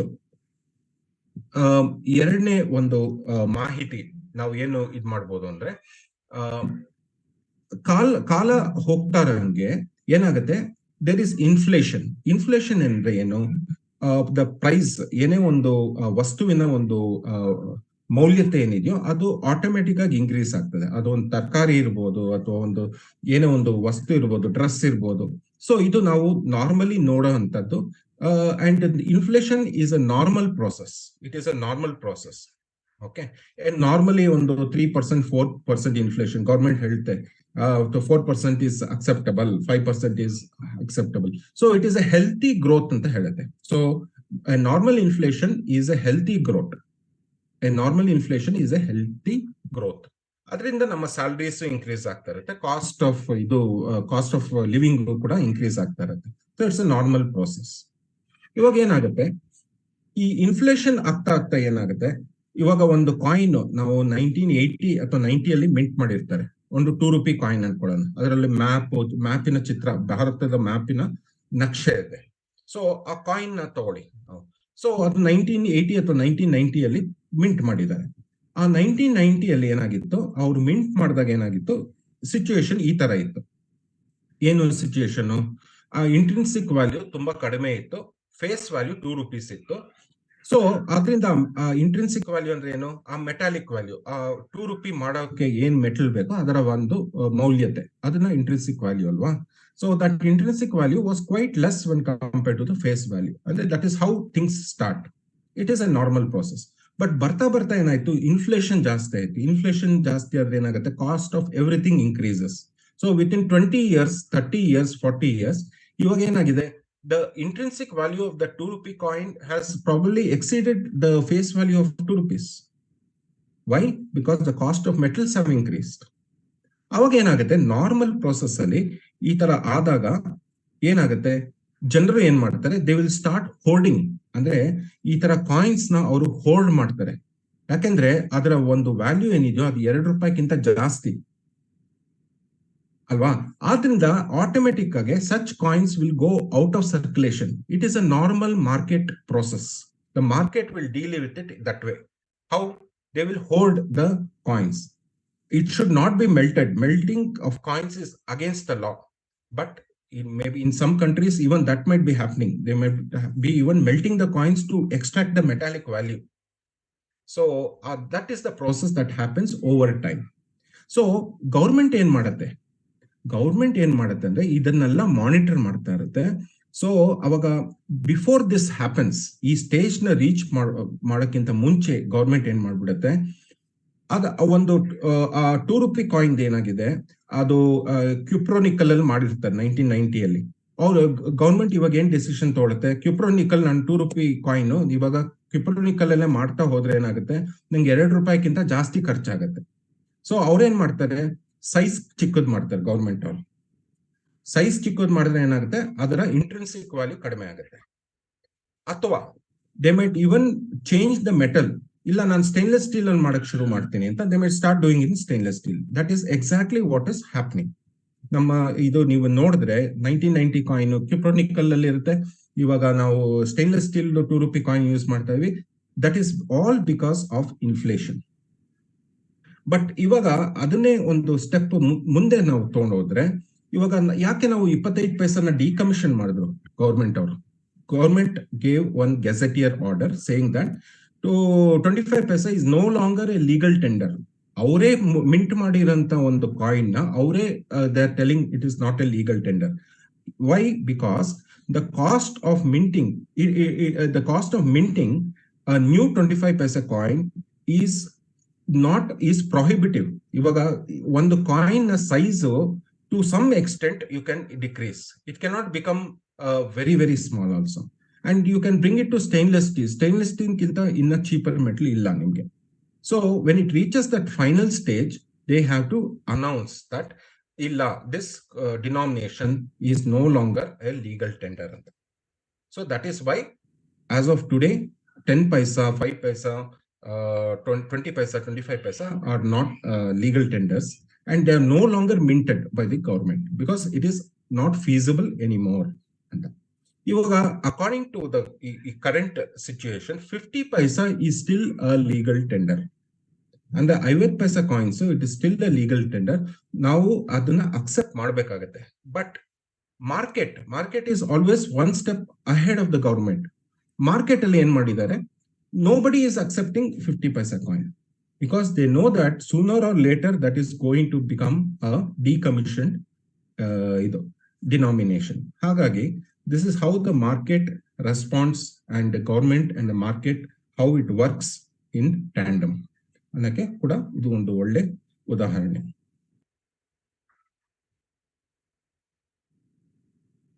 ನಾನು ಫಿಯಟ್ ಕರೆನ್ಸಿ ಬಗ್ಗೆ ಹೇಳ್ತಾ ಇದ್ದೆ. ನಾವು ಯಾಕೆ ಹಂಗಾರೆ ಫಿಯಟ್ ಕರೆನ್ಸಿನ ಅಕ್ಸೆಪ್ಟ್ ಮಾಡ್ತೀವಿ? ಅದರ ಇನ್ಫಾರ್ಮೇಶನ್, ಮಾಹಿತಿ ನಮ್ಗೆ ನಮ್ಮ ಕರೆನ್ಸಿ ನೋಟ್ ಮೇಲೆ ಇದೆ. ಇವಾಗ ನಾವು ಕರೆನ್ಸಿ ನೋಟ್ ನ ಸ್ವಲ್ಪ ಮ್ಯಾಗ್ನಿಫೈ ಮಾಡಿ ತೋರಿಸ್ತೀನಿ ನಿಮ್ಗೆ. ಇಲ್ಲಿ ಇದು ನಮ್ಮ ₹10 ನೋಟು. ಇದರಲ್ಲಿ guaranteed by the central government ಅನ್ನೋ ಒಂದು ಇದಿದೆ, ಸೆಂಟೆನ್ಸ್ ಇದೆ. ಇಲ್ಲಿ ಇನ್ನೊಂದಿದೆ, I promise to pay the bearer the sum of 10 rupees ಅಂತ governor of reserve bank of India sign ಮಾಡ್ಬಿಟ್ಟಿದ್ದಾರೆ. ಅಂದ್ರೆ ಇದರ ಒಂದು ವ್ಯಾಲ್ಯೂ ಏನಿದೆಯೋ, ಫೇಸ್ ವ್ಯಾಲ್ಯೂ 10 rupees, ಅದು ಒಂದು ಗ್ಯಾರಂಟಿ. ಇದು it's a piece of paper, this is a piece of paper, still it has the value of 10 rupees because it is guaranteed and backed by the central government, and it is signed by the governor of the Reserve Bank of India. So our basis mele, our foundation mele, it becomes an acceptable currency and a means of exchange. Okay, so that is why fiat currency has been successful and people are accepting it. ಆಯ್ತಾ? But fiat ಕರೆನ್ಸಿದು ಒಂದು problem ಇದೆ. ಆ problem ಏನು ಅಂದ್ರೆ, ಈ ತರ currency, ಈ fiat currency, this is a piece of paper, so it can be printed.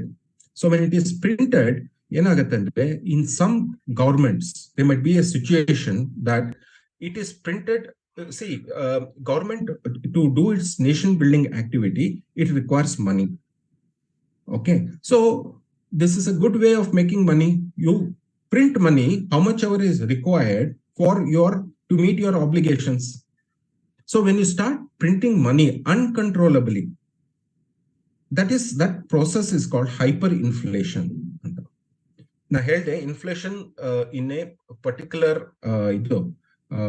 margin is healthy, but adanna cross adaga enagutte, idana hyperinflation andre ಇದು currency notes, it comes out from the government in bulk, there is no control. ಅವಾಗ ಎಲ್ಲರ ಹತ್ರನೂ ದುಡ್ಡಿರುತ್ತೆ, then automatically the cost of materials will increase, because the demand will increase, the cost of the materials will increase. So cost of materials increase ಆದಾಗ ಏನಾಗುತ್ತೆ, again the government is force to print more currency notes. So it becomes a vicious cycle. ಅದು ಒಂದು cycle ಆಗೋಗುತ್ತೆ. So exactly ಇದು ನಾ ಏನ್ ಹೇಳನ, that happen in Zimbabwe recently. ಇವಾಗ ನೋಡಿ, ಜಿಂಬಾಬ್ವೆ ಕರೆನ್ಸಿ ಡಾಲರ್ಸ್ ಅಲ್ಲಿತ್ತು.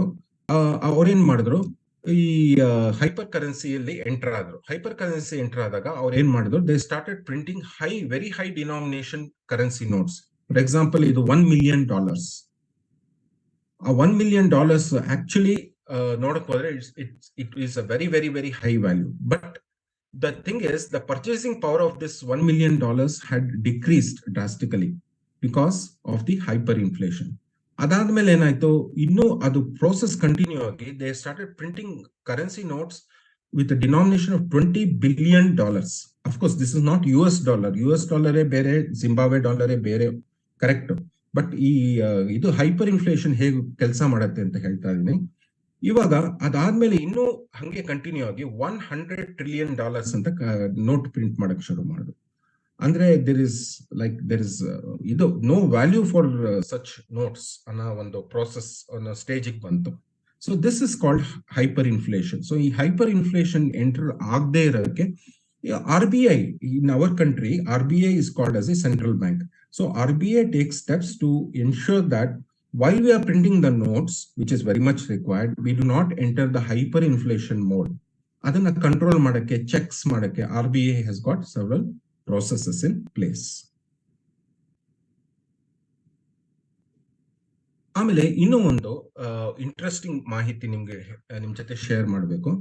ನೀವು ಒಂದು ರೂಪಾಯಿ ನೋಟ್ ನೀವು ಇದು ನೋಡಿರ್ಬೋದು. ಅದು ನಮ್ಮ 1960s 70s ಅಲ್ಲೆಲ್ಲ ಒಂದ್ ಸ್ವಲ್ಪ ಬ್ಲೂ ಶೇಡ್ ಅಲ್ಲಿ ಪ್ರಿಂಟ್ ಆಗ್ತಾ ಇತ್ತು. ಅದಾದ್ಮೇಲೆ ರೀಸೆಂಟ್ ಆಗಿ 2018 ಅಲ್ಲೋ ಏನೋ the government has again restarted printing of this 1 rupee notes, but they are not so easily of course seen. They are not so easily seen. But there is one very important difference between a 1 rupee note and any other note, any other denomination note. ಅದನ್ನ ನಾನು ನಿಮ್ ಜೊತೆ share ಮಾಡಬೇಕು. So ಇವಾಗ ಈ 1 rupee note ನ ನಾವು currency note ಅಂತ ಕರಿತೀವಿ. ಇನ್ನೆಲ್ಲ ಡಿನಾಮಿನೇಷನ್ ನೋಟ್ನ ಅಂದ್ರೆ 2 ರೂಪಾಯಿ ಆಗಿರ್ಬೋದು, 5, 10, 2,000ವರೆಗೂ ಅದನ್ನ ನಾವು ಬ್ಯಾಂಕ್ ನೋಟ್ ಅಂತ ಕರಿತೀವಿ. ನೋಡಿ, ಟರ್ಮಿನಾಲಜಿ ಬೇರೆ ಬೇರೆ ಇದೆ. ಈ 1 ರೂಪಾಯಿ ನೋಟ್ನ ನಾವು ಕರೆನ್ಸಿ ನೋಟ್ ಅಂತ ಕರಿತೀವಿ. ಇನ್ನೆಲ್ಲ ಬ್ಯಾಂಕ್ ನೋಟ್ಗಳನ್ನು ನಾವು ಬ್ಯಾಂಕ್ ನೋಟ್ ಅಂತ ಕರಿತೀವಿ. ಇವಾಗ ಅದನ್ನ ಅರ್ಥ ಮಾಡ್ಕೋಬೇಕಂದ್ರೆ ಡಿಫ್ರೆನ್ಸ್ ನಾವು ಆ ನೋಟ್ಗಳನ್ನ ನಾವು ಕ್ಲೋಸ್ ಆಗಿ ನೋಡ್ಬೇಕಾಗತ್ತೆ. ಇವಾಗ 1 ರೂಪಾಯಿ ನೋಟ್ನ ನೋಡೋಣ.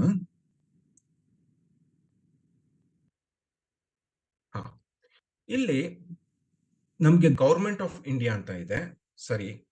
ಇಲ್ಲಿ guaranteed by the central government ಅನ್ನೋ ಒಂದು ಸೆಂಟೆನ್ಸ್ ಎಲ್ಲೂ ಕಾಣಿಸ್ತಾ ಇಲ್ಲ, ಫ್ರಂಟ್ ಆಗ್ಲಿ ಅಥವಾ ಬ್ಯಾಕ್ ಆಗ್ಲಿ. ಓಕೆ, ಅದು ಒಂದು ನಂಬರ್ 1 ನಾವು ಅಬ್ಸರ್ವ್ ಮಾಡ್ಬೋದು. ನಂಬರ್ 2, ಸೈನ್ ಮಾಡಿದವ್ರು ಯಾರು ಇಲ್ಲಿ 1 ರೂಪಾಯಿ ನೋಟ್ ಮೇಲೆ? It is signed by the secretary, ministry of finance. It is not signed by the governor of the reserve bank of India. ಇದು ಒಂದು second important difference. Third important difference, ಈ note ಅಲ್ಲಿ ನಮ್ಗೆ ಒಂದು ನಾಣ್ಯದ ಒಂದು ಚಿತ್ರ ಕಾಣಿಸುತ್ತೆ. 1 ರೂಪಾಯಿ ಅದೇ ವರ್ಷದ 2018 ವರ್ಷದ ಒಂದು ನಾಣ್ಯದ ಒಂದು ಚಿತ್ರ ಏನಿದೆಯೋ ಅದೇ ಕಾಣಿಸುತ್ತೆ.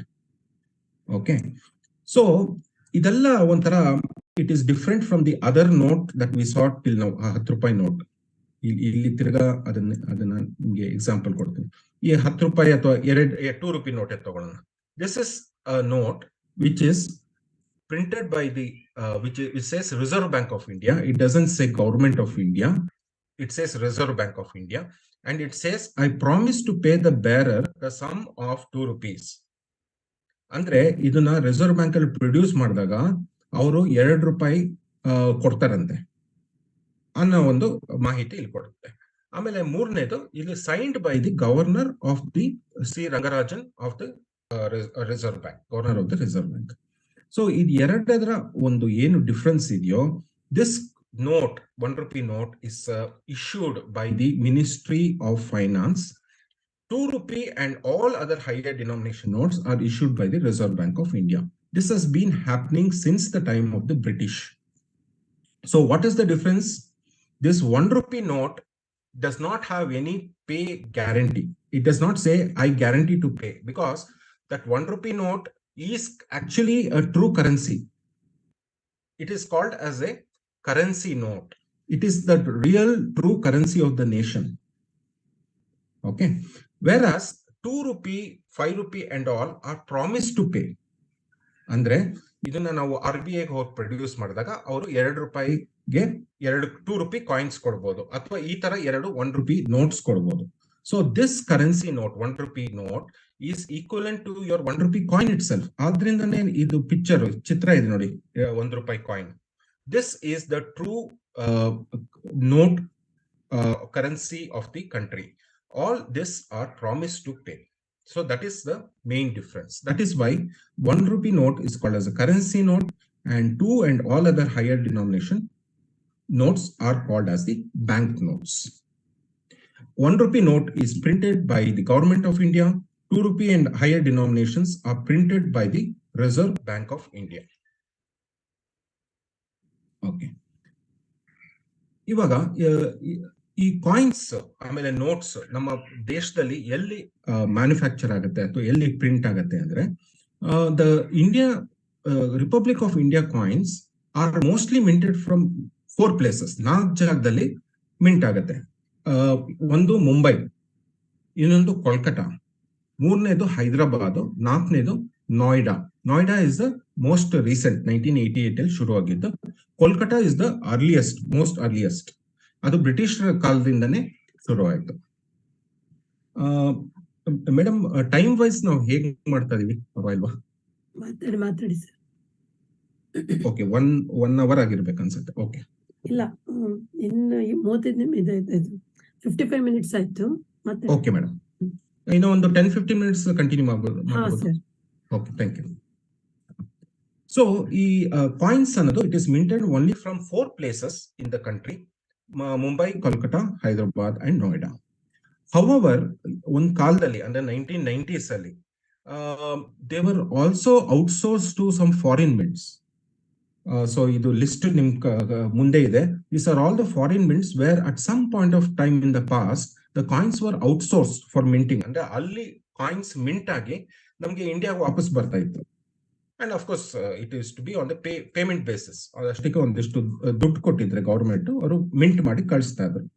So these are all, but of course today we are not using any such facility. Our own facilities are good enough to source all the coinage requirements of the country. You coming to currency notes and bank notes, LL print ಆಗ್ತದೆ ಅಂದ್ರೆ there are again 4 locations. ಎರಡು ಬಂದಿ Nashik and devas ಅಂತ. ನಾಸಿಕ್ ಮಹಾರಾಷ್ಟ್ರ, ದೇವಾಸ್ ಮಧ್ಯಪ್ರದೇಶ್. ಇದೆರಡು they belong to the government of India. Directly they are operated and managed by the government of India. ಇನ್ನ ಎರಡು ಎಲ್ಲಿ ನಮ್ಮ ಮೈಸೂರು ಆಮೇಲೆ ಸಾಲ್ಬೋನಿ in West Bengal. These two are owned and operated by the Reserve Bank of India. Okay, and of course the Reserve Bank of India also takes care of the distribution of the coins, not the minting of the coins. ಈ 4 minting places ಇದೆಯಲ್ಲ ಕಾಯಿನ್ಸ್ಗೆ, all the 4 are directly controlled by the government of India. All coin minting is controlled directly by the government, and 1 rupee note is controlled by the government of India. Everything else is taken care by the Reserve Bank of India. Now coins distribution ಮಾತ್ರ ನಾವು reserve bank of India ಥ್ರೂನೇ ಆಗುತ್ತೆ. ನೀವು ನೋಡಿರ್ತೀರಾ, reserve ಬ್ಯಾಂಕಿಗೆ ಹೋದ್ರೆ ಅಲ್ಲಿ ಒಂದಿಷ್ಟು counters ಇರುತ್ತೆ. ನೀವು ಕರೆನ್ಸಿ ನೋಟ್ ಹಾಕಿದ್ರೆ ನಿಮ್ಗೆ ಕಾಯಿನ್ಸ್ ಪ್ಯಾಕೆಟ್ಸ್ ಬೀಳುತ್ತೆ. So the distribution, the logistics part of the coins is taken care of RBI, but the minting of the coins is not taken care of RBI. Directly they are minted by the government owned mints. ಇವಾಗ ನಾವು ಹೇಗೆ ಒಂದು ನಾಣ್ಯದಲ್ಲಿ ಒಂದು ಯಾವ mint ಅಲ್ಲಿ ಅದು manufacture ಆಗಿದೆ ಅಂತ ನಾವು ಐಡೆಂಟಿಫೈ ಮಾಡ್ಬೋದು ಅಂದ್ರೆ, ಅದಕ್ಕೆ ಒಂದು ಮಿಂಟ್ ಮಾರ್ಕ್ ಅಂತ ಇರುತ್ತೆ. ಎಲ್ಲಿ ಇರುತ್ತೆ ಆ ಮಿಂಟ್ ಮಾರ್ಕ್ ಅಂದ್ರೆ, ಅದು ಆ ಡೇಟ್ ಏನಿರುತ್ತೆ, ಆ ವರ್ಷ ಇರುತ್ತಲ್ಲ ನಾಣ್ಯದ ಮೇಲೆ, ಆ ವರ್ಷದ ಕೆಳಗೆ ಮಿಂಟ್ ಮಾರ್ಕ್ ಇರುತ್ತೆ. So that mint mark will actually tell where which of those 4 mints, Noida or Kolkata or Mumbai or Hyderabad actually minted that particular coin. So ನಾವು ಒಂದನ್ನ ಐಡೆಂಟಿಫೈ ಮಾಡ್ಬೇಕಂದ್ರೆ ಯಾವ ಮಿಂಟ್ ಅಲ್ಲಿ ಐಡೆಂಟಿಫೈ ಆಗಿದೆ, including all the Indian mints and the foreign mints, we can use this table. It is readily available in the internet also. So ಇದನ್ನ ನಾವು ready reckoner ತರ ಒಂದು ಇಟ್ಕೊಂಡ್ರೆ, we can identify and understand where exactly that particular coin which is in our hand has been minted.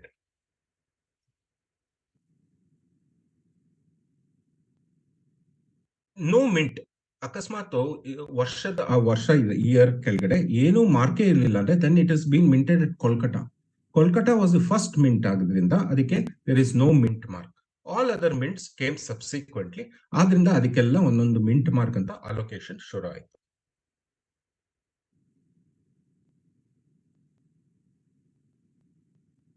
ಇವಾಗ ಈ ನಾಣ್ಯಗಳ ಆವಿಷ್ಕಾರ ಏಕೆ ಆಯ್ತು ಅಂದ್ರೆ, ಯಾಕೆ ನಾವು ನಾಣ್ಯಗಳನ್ನ ಬಳಸುವ ಒಂದು ಪ್ರೋಸೆಸ್ ನಾವು ಶುರು ಮಾಡ್ಕೊಂಡ್ವಿ ಅಂತ ನಾವು ಸ್ವಲ್ಪ ಹಿಸ್ಟಾರಿಕಲ್ ಆಂಗಲ್ ಎಲ್ಲ ಹೋದಾಗ, we can see all across the world, all the civilizations across the world, including India, the earliest method of exchanging goods and items was the barter method.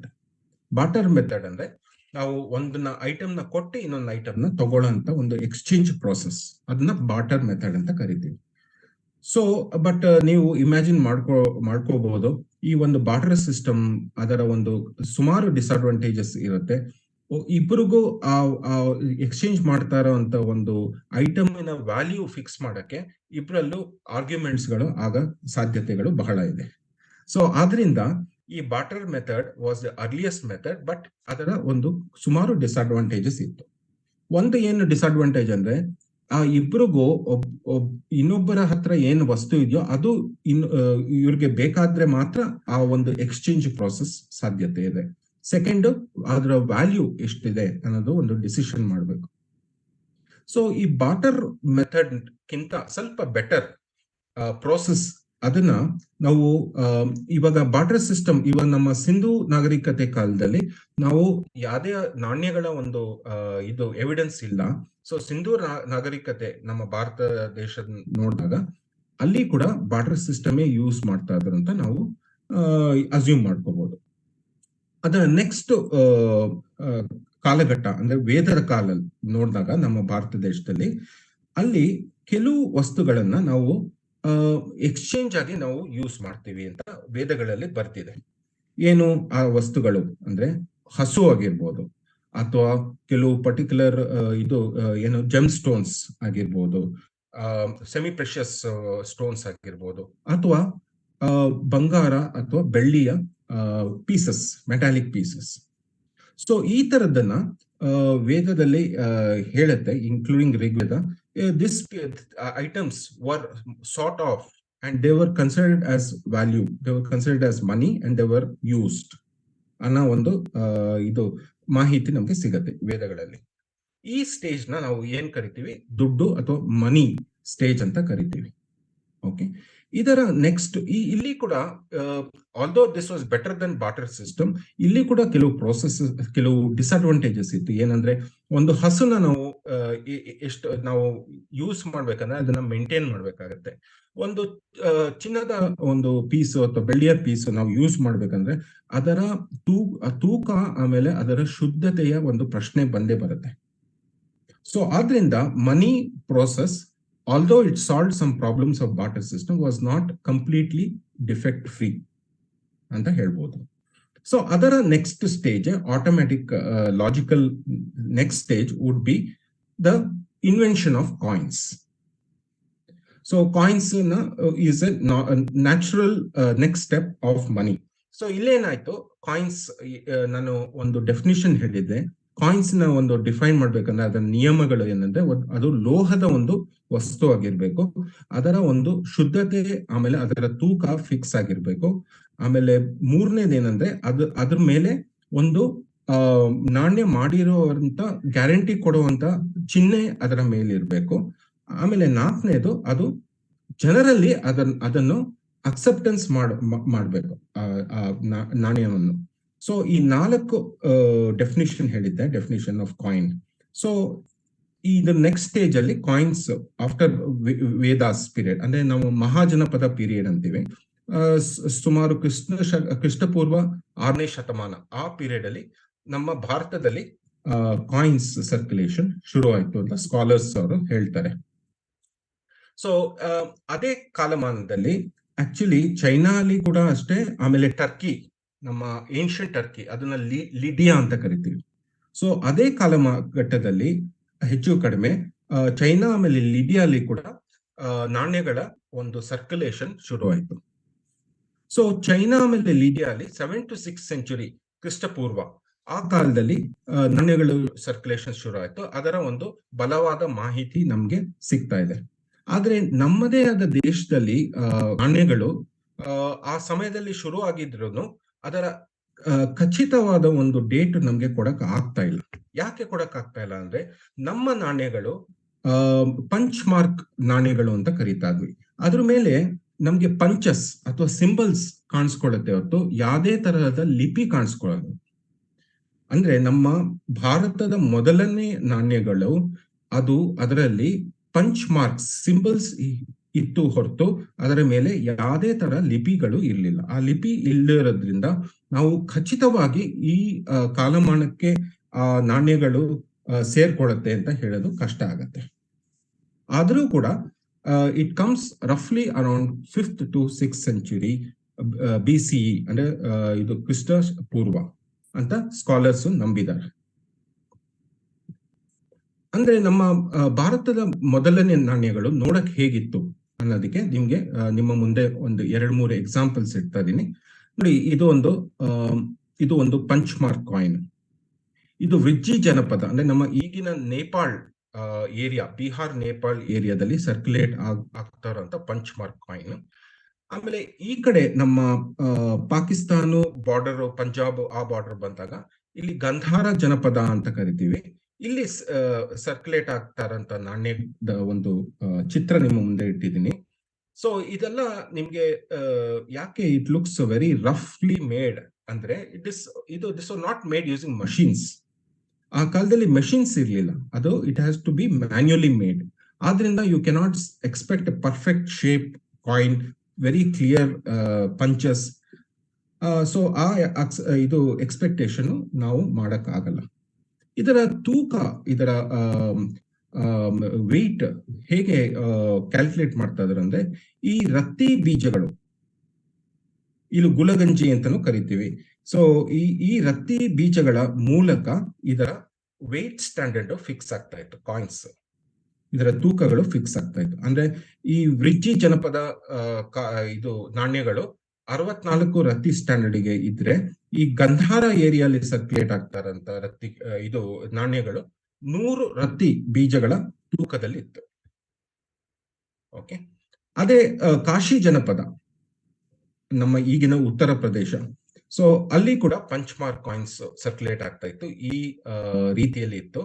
ಅದರ ಒಂದು ತೂಕ ಏನಿದೆಯೋ ಅದು 40 ರತ್ತಿ ಬೀಜಗಳ ಒಂದು ತೂಕವನ್ನು ಪಾಲಿಸ್ತಾ ಇತ್ತು. So this are all different weight standards in the earliest coins of the Indian subcontinent.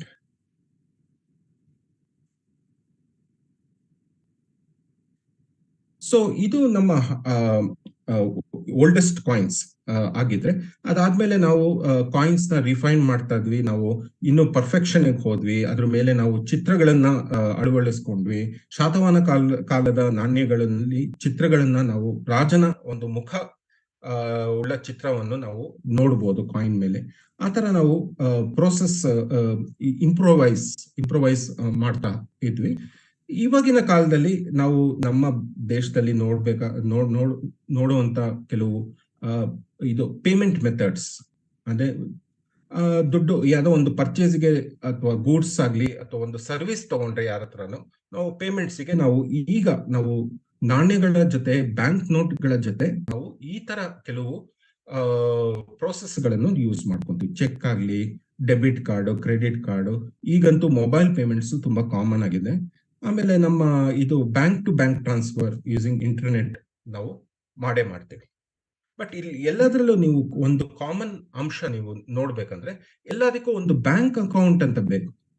ನೀವು ಒಂದು ಮೊಬೈಲ್ ಪೇಮೆಂಟ್ಗೆ ನೀವು ಗೂಗಲ್ ಪೇ ಅಥವಾ ಪೇಟಿಎಂ ನೀವು ಯೂಸ್ ಮಾಡಿದ್ರು ಅದು ನೀವು ಹಿಂದೆ ಬ್ಯಾಕ್ ಗ್ರೌಂಡ್ ಅಲ್ಲಿ ನಿಮ್ಮ ಬ್ಯಾಂಕ್ ಅಕೌಂಟ್ಗೆ ಕನೆಕ್ಟ್ ಆಗಿರುತ್ತೆ. So this are all the characteristics where a bank account is required, and because a bank account is required, all these transactions can be easily monitored by the government. Okay, but ivaga most latest namge ನಾವು ಕೇಳಿದೀವಿ social media ಅಲ್ಲಿ, ನಾವು we have come across, and that is cryptocurrency.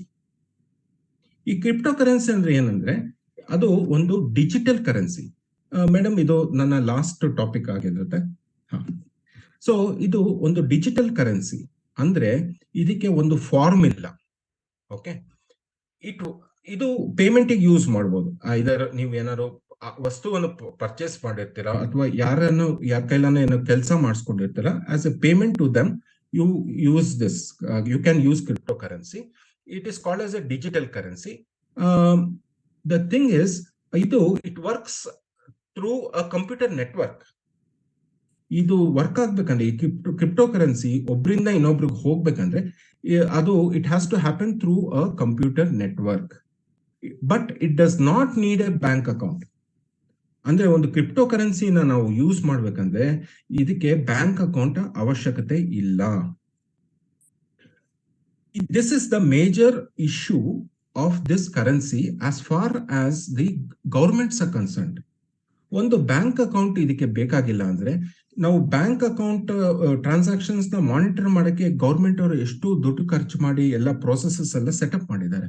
ನಾವು this crypto currency ಬಂದಾಗ ಏನಾಗುತ್ತೆ, it is operating outside that ಇದು network.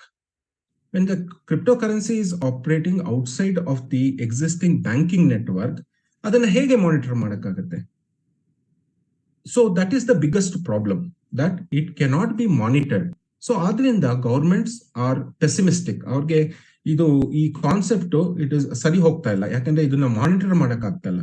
ಒಂದು transactions ನ monitor ಮಾಡಕ್ ಆಗ್ಲಿಲ್ಲ ಅಂದ್ರೆ it becomes so many issues come out of it, including terrorism, adu idu, all those issues start when you cannot monitor the transaction.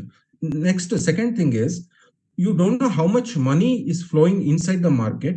ಇವಾಗ ಏನಾಗಿದೆ ಅಂದ್ರೆ ಎಲ್ಲ ಬ್ಯಾಂಕಿಂಗ್ ಸಿಸ್ಟಮ್ ಒಟ್ಟಿಗೆ ಇತ್ತು, ಒಂದ್ 10 ವರ್ಷ ಮುಂಚೆ ಎಲ್ಲ ಬ್ಯಾಂಕಿಂಗ್ ನೆಟ್ವರ್ಕ್ ಎಲ್ಲ ಒಟ್ಟಿಗೆ ಇತ್ತು. ಸೊ ಕ್ರಿಪ್ಟೋ ಕರೆನ್ಸಿ ಇರ್ಲಿಲ್ಲ. ಅವಾಗ ಈ ಬ್ಯಾಂಕಿಂಗ್ ನೆಟ್ವರ್ಕ್ ನ ಮಾನಿಟರ್ ಮಾಡ್ಬೇಕಾದಾಗ ಎಷ್ಟು ನೋಟ್ಸ್ ಪ್ರಿಂಟ್ ಮಾಡಬೇಕು, ಎಷ್ಟು ಕಾಯಿನ್ಸ್ ಪ್ರಿಂಟ್ ಮಾಡ್ಬೇಕು ಅನ್ನೋದಕ್ಕೆ ಗೌರ್ಮೆಂಟ್ ಗೆ ಒಂದು ಇದು ಮಾಹಿತಿ ಸಿಗ್ತಾ ಇತ್ತು. ಇವಾಗ ಕ್ರಿಪ್ಟೋ ಕರೆನ್ಸಿ ಬಂದಾಗ ಏನಾಗುತ್ತೆ, it is working outside this network system. Then the government doesn't know how many notes to print to meet the day to day requirements of the people. So ಆ ತರ ಇಶ್ಯೂಸ್ ಕೂಡ ಇವಾಗ new issues that are coming with this new concept of crypto currency. ಇವಾಗ crypto currency, digital currency ಅಂದ್ರೆ ಏನು? Digital currency ಅಂದ್ರೆ ಅದು ಏನಾಗುತ್ತೆ ಅಂದ್ರೆ, ಒಂದು ಇವಾಗ ಫಾರ್ ಎಕ್ಸಾಂಪಲ್ ನಿಮ್ಗೆ ಕ್ರಿಪ್ಟೋ ಕರೆನ್ಸಿ ನೀವು ನಿಮ್ ಹೆಸರಲ್ಲಿ ಜನರೇಟ್ ಮಾಡ್ಕೋಬೇಕು. ನಿಮ್ಗೆ ಏನೇನ್ ರಿಕ್ವೈರ್ಮೆಂಟ್ಸ್ ಇರ್ಬೇಕು ಅಂದ್ರೆ, ನೀವು ಒಂದು ಇಂಟರ್ನೆಟ್ ನೆಟ್ವರ್ಕ್ ಇಟ್ಕೋಬೇಕು. ಅದಾದ್ಮೇಲೆ ನೀವೇನ್ ಮಾಡ್ಬೇಕು, ಒಂದು ಕ್ರಿಪ್ಟೋ ಕರೆನ್ಸಿ ವ್ಯಾಲೆಟ್ ಅಂತ ಬರುತ್ತೆ, ಸೊ ಅದನ್ನ ರೆಡಿಯಾಗಿ ಇಟ್ಕೋಬೇಕು. ಆಮೇಲೆ you should use your own hardware in the network, in the cryptocurrency network. You should start using your own hardware to generate the cryptocurrency. Cryptocurrency is a process of generating. It is generated by ಇದು computer ಏನಂತಾರೆ logic and ಇದು processes. ಅದು ಓಡ್ತಾ ಒಂದು ಸ್ವಲ್ಪ crypto currency generate ಆಗ್ತಾ ಹೋಗುತ್ತೆ. So it requires electricity, it requires your hardware investment. ಅದೆಲ್ಲ ಮಾಡಿದಾಗ ಮಾತ್ರ ನಿಮ್ಗೆ ಕ್ರಿಪ್ಟೋ ಕರೆನ್ಸಿ ಸಿಗೋದು. ಸುಮ್ಮನೆ ನಾವು ಕಂಪ್ಯೂಟರ್ ಲ್ಯಾಪ್ಟಾಪ್ ಮುಂದೆ ಕೂತ್ಕೊಂತೀವಿ, ನಾವು ಓವರ್ ನೈಟ್ ಕೆಲಸ ಮಾಡ್ಬಿಟ್ಟು ಒಂದಿಷ್ಟು ಕ್ರಿಪ್ಟೋ ಕರೆನ್ಸಿ ಜನರೇಟ್ ಮಾಡ್ತೀವಿ ಅಂದ್ರೆ ಆಗಲ್ಲ. That is not the way it is generated. It requires your own investment to generate. That is called mining ಅಂತ ಕರಿತೀವಿ.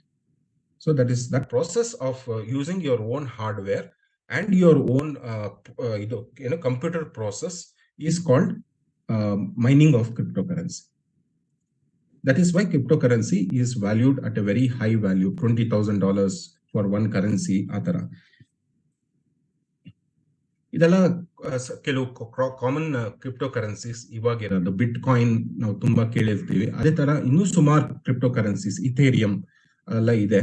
So this are all trying to enter the market. But ನಾ ಹೇಳ್ದಂಗೆ government has its own restrictions and inhibitions towards allowing this concept to come in immediately. Maybe after 10 years, things might change. So with this, Madam, with your permission, I would like to end my talk. Okay. Sir, few questions are there already. Yes, Madam. One, who creates cryptocurrency, is it illegal? So, correct. So, na heldange cryptocurrency is created by anybody who has got the infrastructure to create it. And the infrastructure that is required is your own, of course, the computer network, the internet and all that. Adaldene, you require specific types of hardware that can run heavy software, heavy logic. ಅದನ್ನ run ಮಾಡೋಷ್ಟು hardware ನೀವು purchase ಮಾಡಿ ನೀವು network ಹಾಕೊಂಡಾಗ ಮಾತ್ರ crypto currency generate ಆಗುತ್ತೆ. So ಆ generate ಆಗಿದ್ದು ನಿಮ್ಮ ಕ್ರಿಪ್ಟೋ ಕರೆನ್ಸಿ ವ್ಯಾಲೆಟ್ ಅಲ್ಲಿ ಡೆಪಾಸಿಟ್ ಆಗುತ್ತೆ. Now, whether it is illegal, the thing is, government itself has taken a stand. Government of India has taken a stand that cryptocurrency is not illegal, but the thing is, it is taxed heavily. Yakendre, for the reasons that the thing is, it is not encouraged upon, and at the same time, the government is taking its own time to introduce currencies, cryptocurrencies, backed by the government and which can be monitored by the government. So adrinda all these things are happening side by side. Okay, sir, what exactly it means? ಅದು 1 ರೂಪಾಯಿ ಮತ್ತೆ 2 ರೂಪಾಯಿ ಹೇಳಿದ್ರಲ್ಲ ನೀವು, ಒಂದು currency ಒಂದು bank note. What is the difference for the common man? ಹೌದು madam. ಇವಾಗ RBI has in this direction, RBI has started taking steps. ಅವರು ಡಿಜಿಟಲ್ ಕರೆನ್ಸಿ ಅಂತ ಅವರು ಶುರು ಮಾಡ್ತಾ ಇದಾರೆ. Right now it is in a pilot phase. ಅದನ್ನ ನಾವು ನೋಡಕ್ ಆಗಲ್ಲ. ಕೆಲವ್ರನ್ನ ಅವರು ಇದು through banks they have identified some people, some merchants ಆಗಿರ್ಬೋದು, ಅಥವಾ ಕೆಲವರು ಇದು ಕಸ್ಟಮರ್ಸ್ ಆಗಿರ್ಬೋದು, ಡೇ ಟು ಡೇ ಕಸ್ಟಮರ್ಸ್ ನಮ್ಮಂತವರು. So they have identified such people and they're inviting them to join this to open an account, digital currency account in the bank, in their respective bank. So ಈ digital ಕರೆನ್ಸಿಯಲ್ಲಿ ಏನಾಗುತ್ತೆ, it has denominations very much like your normal bank notes and coins.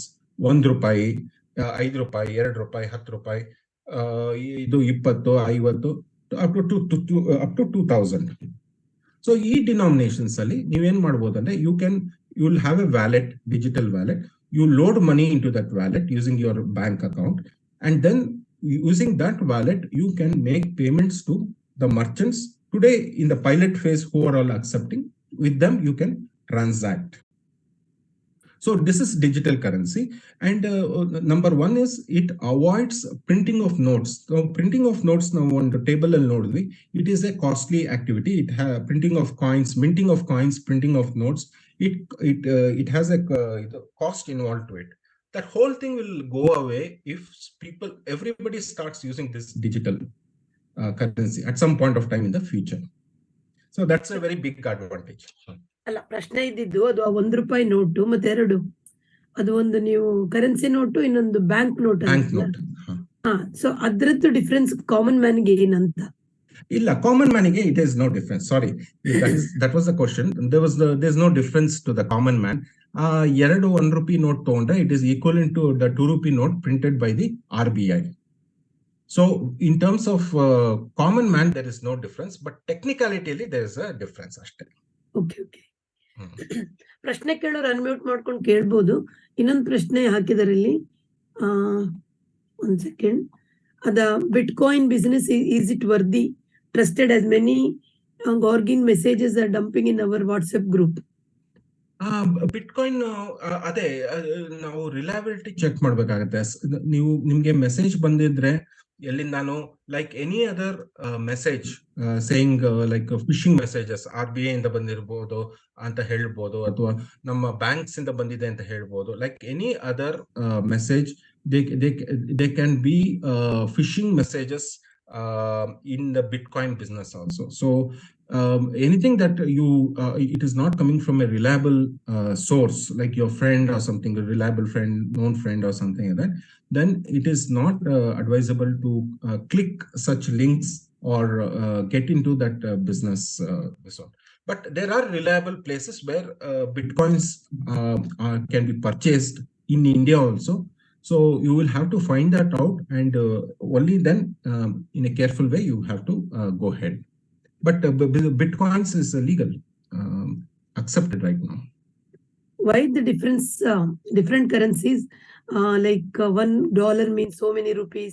What exactly devaluation of the currency?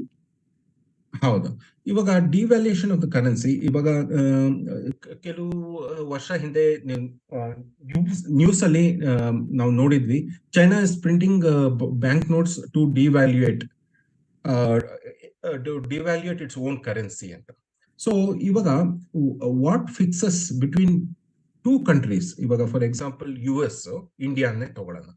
ಇವಾಗ US at the time of independence, approximate na ಹೇಳ್ತೀನಿ value, I think 2.5 rupee was equivalent to $1. 2.5 ರೂಪಾಯಿ was equivalent to $1 in 1947.